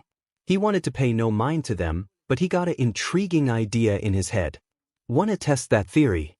Izuku turned around, his emerald eyes radiated intensity right at the man. That's all it took for him to shut up and practically start shivering uncontrollably, almost seemingly standing right behind his girlfriend, eyes not even daring to look up. It was actually funny, the man looked to be in his mid-20s while Izuku is still only 16. Guess a 𝗵𝗃 also has a different aura than most. He thought, waiting for the man in front to finish his order. His turn came, so he ordered 2 coffees to go. While patiently waiting for them to be made, he got a bad feeling in his stomach, a very bad feeling. Someone was watching him, seated in the right of Izuku. If it would have been some stranger, he'd flat out ignore him, but it just had to be him, it had to him, huh? Aizawa, I know this is the closest coffee shop to you. But come on. Shouldn't you be at school doing some paperwork? Izuku practically screamed in his head. This was a bad scenario for him, the only thing he could think of was being caught. Still, would Aizawa even recognize him anymore? The hair and his face didn't have enough change to be seen as a whole different person, but counting his body structure and height, there's no way he would think it's him. Did I mutter or something and he saw it? Being a student of Aizawa for almost 1 semester, he found out a lot about him. Being in his presence almost every day, you'd find out a lot about a man. During that 1 semester, he found out Aizawa likes analyzing a person's instinctive hobbies, just like his mumbling. There's no way that's him, right? Aizawa said to himself quietly, hoping Izuku would not hear. The only person I ever known to do that is Izuku. Having been trying to fix his mumbling habit all his life, he completely neglected his other one, which even as of now, has no idea he's been doing it almost every day. Cracking his knuckles without the help of his other hand. Mumbling was already a rare habit on its own, but cracking one's knuckles with one hand is something I only ever saw Izuku do. Aizawa thought. It's kinda hard to explain, but it's my weird habit. You know when you try to grip your hand slowly but also applying strength in the process you hear some sort of a crack noise. Is it just me or? I'm just paranoid because I haven't drank coffee for over 5 minutes, right? He blamed it on his lack of coffee consumption. Then again, should I inform Nizu about this? Aizawa watched the 6-foot-tall man leave the building, holding his coffee in his hands as he left. He's not following me good. Izuku was relieved. Sparing no time, he immediately started walking home, not trying to drop his precious coffee. Aizawa was still watching him, thinking of what to do. The author forced a dust wind to appear where Izuku stood, strong enough to force his hood down, revealing his appealing green hair. Aizawa's eyes almost shot out of his eye sockets. He was ready to spring into action, but with the sudden change of events, he couldn't. Izuku just vanished from his view like he was never there. All he saw was a blur in the moment. It was definitely otherworldly acceleration, since the cracks on the pavement below showed his explosive leg strength. Once his hood fell down, Izuku's hair wasn't the trigger to Aizawa's actions, but the freckles were. Green hair is definitely rare, but green hair and freckles is something undoubtedly only Izuku has in Japan and possibly the world. Izuku ran home at superhuman speeds. He thought he had no time to open the huge metal gate, so he jumped over the wall. Guess he forgot where his limits stand once again. He ran back into the mansion, desperately looking for Baki to tell him the bad possible news. He wasn't at home, which sucked, so he tried calling him. No response from him either. After a draining amount of calls, he finally picked up. What is it? The amount of phone calls he saw made him realize it's something urgent. Aizawa saw me, I think, he replied fastly. Your homeroom teacher. Baki wanted to make sure he heard it correctly. What the hell do I do? Izuku was scared. He was hidden quite well most of the times, that DMN wind just had to mess it up. Nevertheless, Izuku had no clue what to do. We do nothing. Baki blankly replied. Shouldn't we do something? Aizu practically screamed to the phone. Trust me, you don't need to do anything. He cocked a small smirk, his innocent smile was astounding. Izuku didn't get any answers, since Baki just hung up like that. Izuku threw his phone onto his head, walking all around his room nervous, thinking of what the hell to actually do. I'm AF idiot. He screamed loudly. I should have just gone home right when I saw Nijire. KKDU. I'm an idiot. Nizu told himself off. I'm a true F idiot. He repeated. He grabbed his head in shame of what he had just did. He just destroyed an innocent kid's life. No, if All Might gave him his quirk, then it means he destroyed the up-and-coming new symbol of peace's life. Who put this at the entrance gate? He asked himself. Mere moments ago, a student came into his office saying he found a box at the entrance gate. Naturally, it could have been some sort of 𝗬𝗲𝗎 to some other student, but the big text right on the box made it clear it was for. Hope this shines some light to you, Nizu. Was written on the box. Having opened the box, there was a flash drive inside. It could have been some virus which could have infiltrated the school's defense system, so he used his laptop. Upon opening it, all he saw was a simple short video, labeled, "You messed up, Nizu. Does this person have some vendetta against me?" He said as he clicked play. It was a recording from a security camera on the first floor of a building. The see-through glass gave a clear view of the alley outside for the camera. The only thing that mostly stood out was the metal door outside. It was presumably a back entrance or exit. Okay. Nizu had no idea what to make of this. Watching the video, he never expected anything from it. It was a simple prank in his mind, since nothing intriguing was coming up in the video. Man, he was so wrong. Suddenly, in the midst of his boredom of the video, a black-purple mist formed outside. Now he was intrigued, he knew that purple mist from anywhere. Kurogi, he mumbled to himself before stopping midway. Izuku. Almost screamed his name loudly. Izuku stepped out of the purple mist, holding pieces of paper in his hands. The date of the recording was shown at bottom. The date matched perfectly, the same day, the same hour as he allegedly stole those files. Right before he left. He thought. If anything, this video gave Nizu even more proof Izuku had did it, not finding any conclusion as to why the box had such a personal message to specifically for him. Only, now the most intriguing part surfaced onto the screen with shock-induced eyes. Nizu watched Izuku's body was starting to melt. The colorless goo dropping down from him like it wasn't sticky enough to hold onto his body. Then, as everything cleared, it turned out it wasn't Izuku, but the shapeshifter Toga in disguise. Once Nizu could finally comprehend what had just occurred onto the screen, he fell deep in regret. The video wasn't done there. As Toga returned to her normal form, she opened the only door present in the video, going inside happily jogging up and down, and then 𝗬𝗪𝗧𝗏 followed. "I'm an idiot. I'm a true idiot," he told himself off. Who put this at the entrance gate? He asked no one but himself. The picture became clearer as to why Izuku gave up one for all willingly.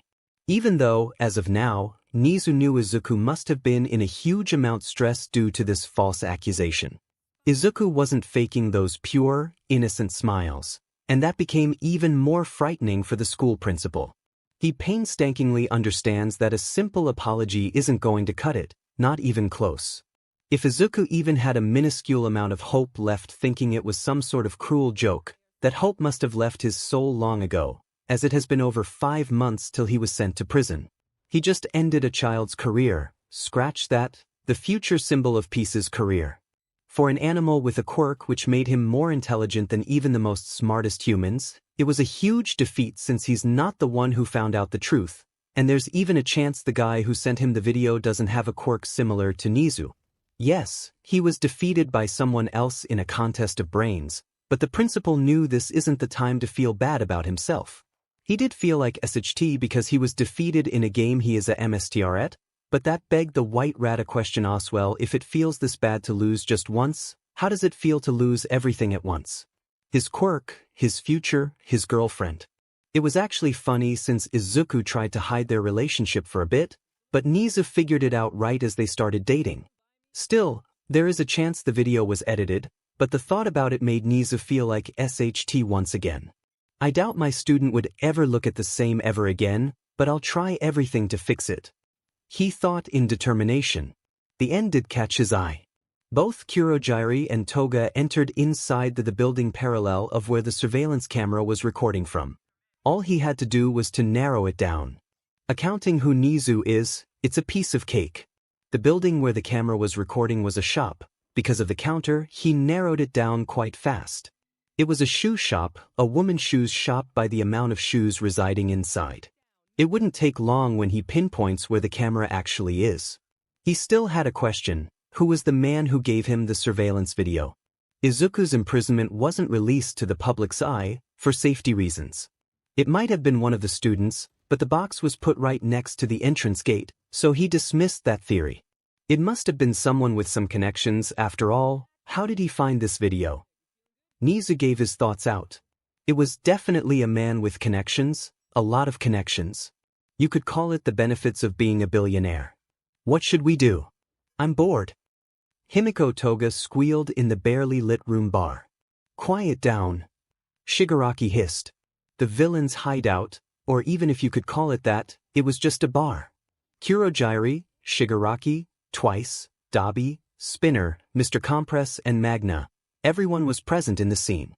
Having stayed low for a while, they wanted some action back into their life, any type of action, to at least get their bodies pumping.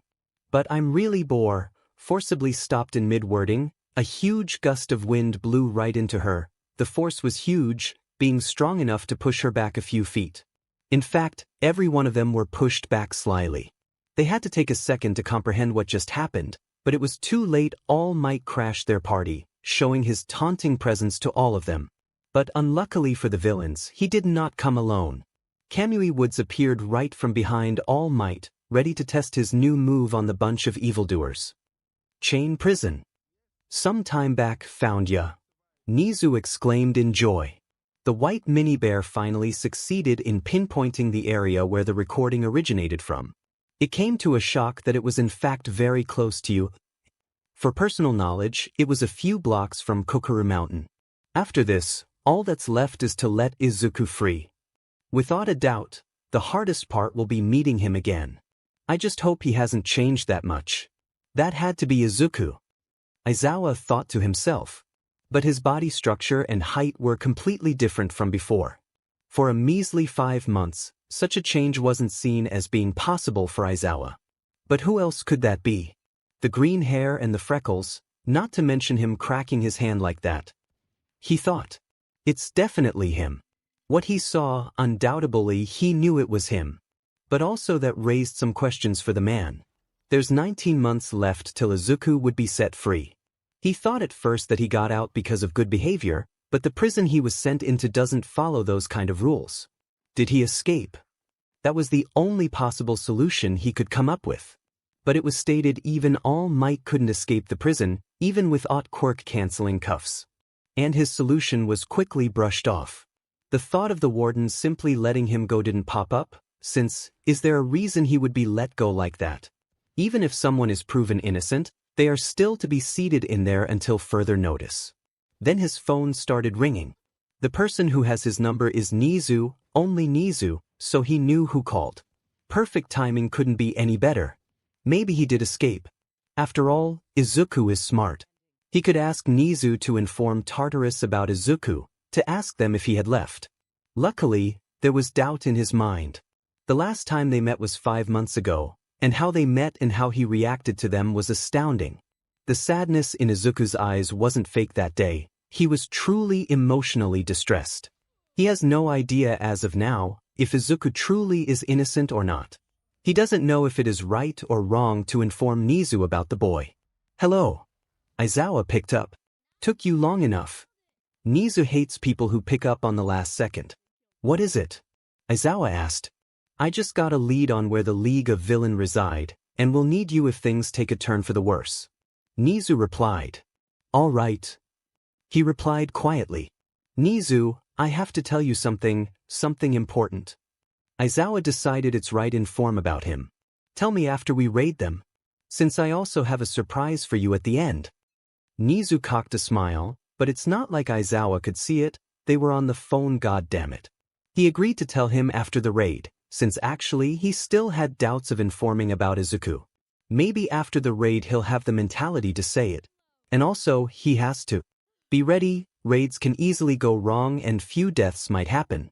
He knows he's needed for the raid, he has to be in his right mind, no distractions, since if things actually take a turn for the worst, lives might be at stake back to the present, but it didn't. Chain prison.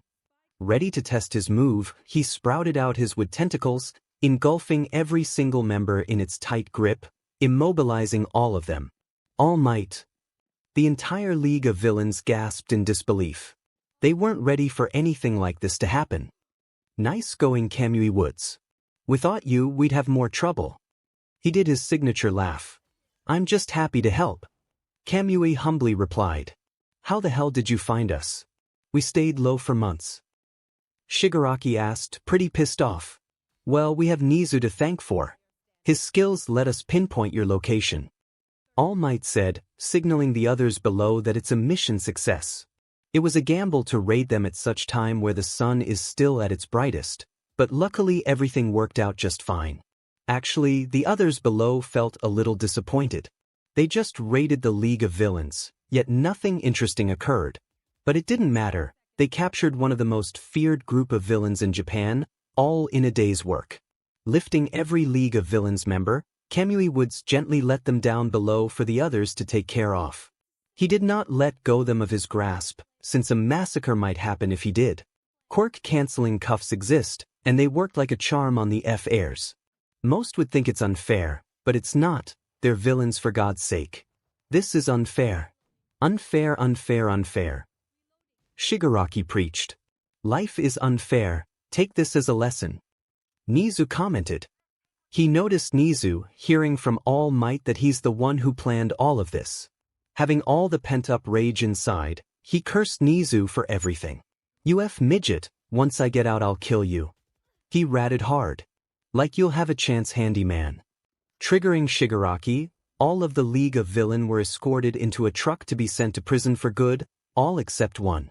𝗧𝗵𝗲 𝗵𝗃 to the interrogation room. 𝗍𝗬 demanded the officers. Naomasa was present on the scene, having been the one who called for backup, adding a team of armed police officers into the mix.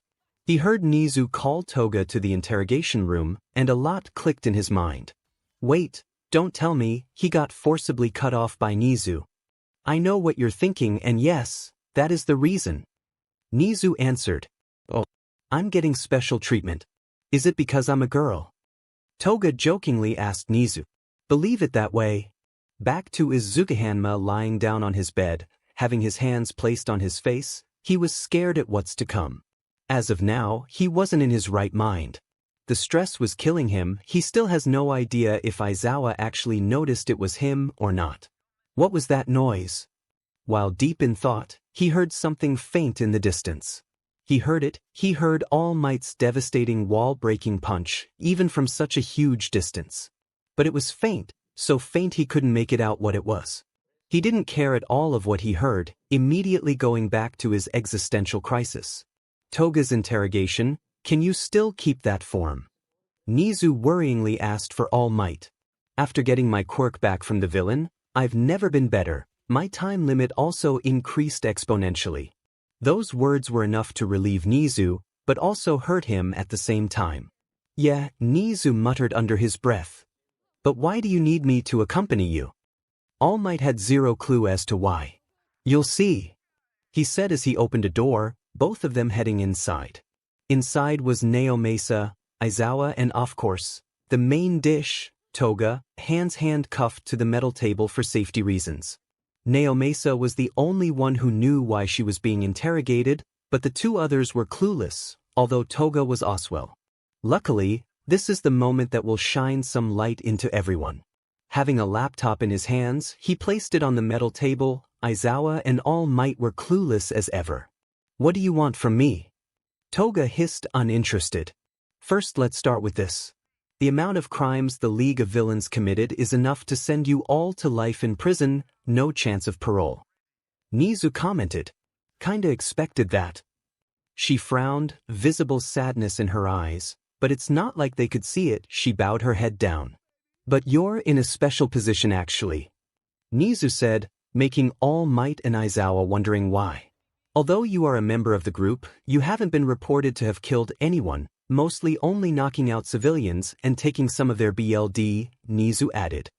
But no one can ignore the fact you were an actual member of such a group." Nizu added even more info. She knew where this was going. All this sympathy talk isn't going to change anything. Getting caught already sealed her fate. "I've looked into your past. It's no wonder you became a villain. Everyone can crack if they had such a life." Nizu kept going. "You may be a villain, but you're not evil, are you? You only became a villain because everyone around you viewed you as one." She doesn't like talking about her past. It's a controversial topic. All this babbling coming from Nizu was like a trigger to her. Her anger was rising by every word that was coming out from Nizu's mouth. "You're only 16, yet heroes had trouble fighting you in the past. You have potential, Toga." "Potential? Stop talking like you know what I went through. You're all the same as everyone else," Toga cracked, letting her emotions out to the others in the room, her eyes getting watery already. "I may not know what you went through, but I definitely know someone who is going through something far worse than you," Nizu exclaimed. His statement got Toga in a state of surprise. "What are you even trying to say to me?" She let it out. Her tears fell down from her face. "I'm giving you a chance to enroll to you." His statement not only surprised Toga, but everyone else in the room. But Nizu, All Might spoke up. "I get it that she's a villain, but she's not evil." Nizu replied. "I know you wanted to be a hero. Trust me, I did my digging." It was funny. Nizu got a list of the kids who wanted to enroll to you. Last year, and her name was on the list. "I want a powerful quirk so I can be a hero." Toga, age 5, squealed in excitement. "Then let's hope it's a neat one." Her mother replied. But it wasn't a neat one, not to her mother's eyes, not to everyone's eyes. A quirk that only works if you ingest human BLD was seen as something a villain would have. Just like that, her mother and father changed for the worse. They wanted to get rid of her, put her up for adoption, but it wasn't that simple. Rules stated you could only put a child for adoption if you couldn't take care of it. Basically, if the family had money problems, they easily could. Both her mother and father having high-paying jobs, they had no means of getting rid of her. Her friends, teachers, everyone turned on her. Even the small part of the city she lived in changed. Rumors started to spread around the block. Everyone would either try ignore her or make fun of her. Heck, even elderly believed those lies. It got to a point where at the end of the school year, when summer was around the corner, she got a letter from the school saying she got expelled. No reasoning whatsoever, they just expelled her and didn't say why. That's when it reached a breaking point. She ran away from home, to her parents' delight. Living in the streets, mugging others for money. It wasn't a lie she had talent. Since the first time she held a knife, she was already efficient with it. Not long after, she got into contact with the League of Villains. She had no choice but to join. Everyone viewed her as a villain, so she played that part quite well. "It's been my dream to join you," Toga muttered. Her crying made it more authentic. "You can if you want to, it's your choice." 𝗧𝗍 said. "Of course I want to," she stated. "Then welcome to you, 𝗧𝗍𝗄 cocked a smile. Just like that she got accepted into 𝗧𝗏, the same school she adored to go, even when everyone said she had no chance. It felt like a dream to her, but who's to blame her? A villain having a chance to become a hero is unheard of. All of the others in the room were in disbelief that she got into this way. They wanted to ask questions if this is a good thing to do, but knowing it's 𝗧𝗍 who made the call, it must be. "Then you first trial begins now," said 𝗧𝗍. What? Like right now?" Her eyes still watery from the emotional trauma of having to remember her past. "Don't worry, it's just one question I want to ask you." 𝗧𝗍 opened his laptop. "But I want the honest truth." That's where the laptop came into play. He opened the laptop, showing her the video from 5 months ago that supposedly is Izuku. "Is this you in the video?"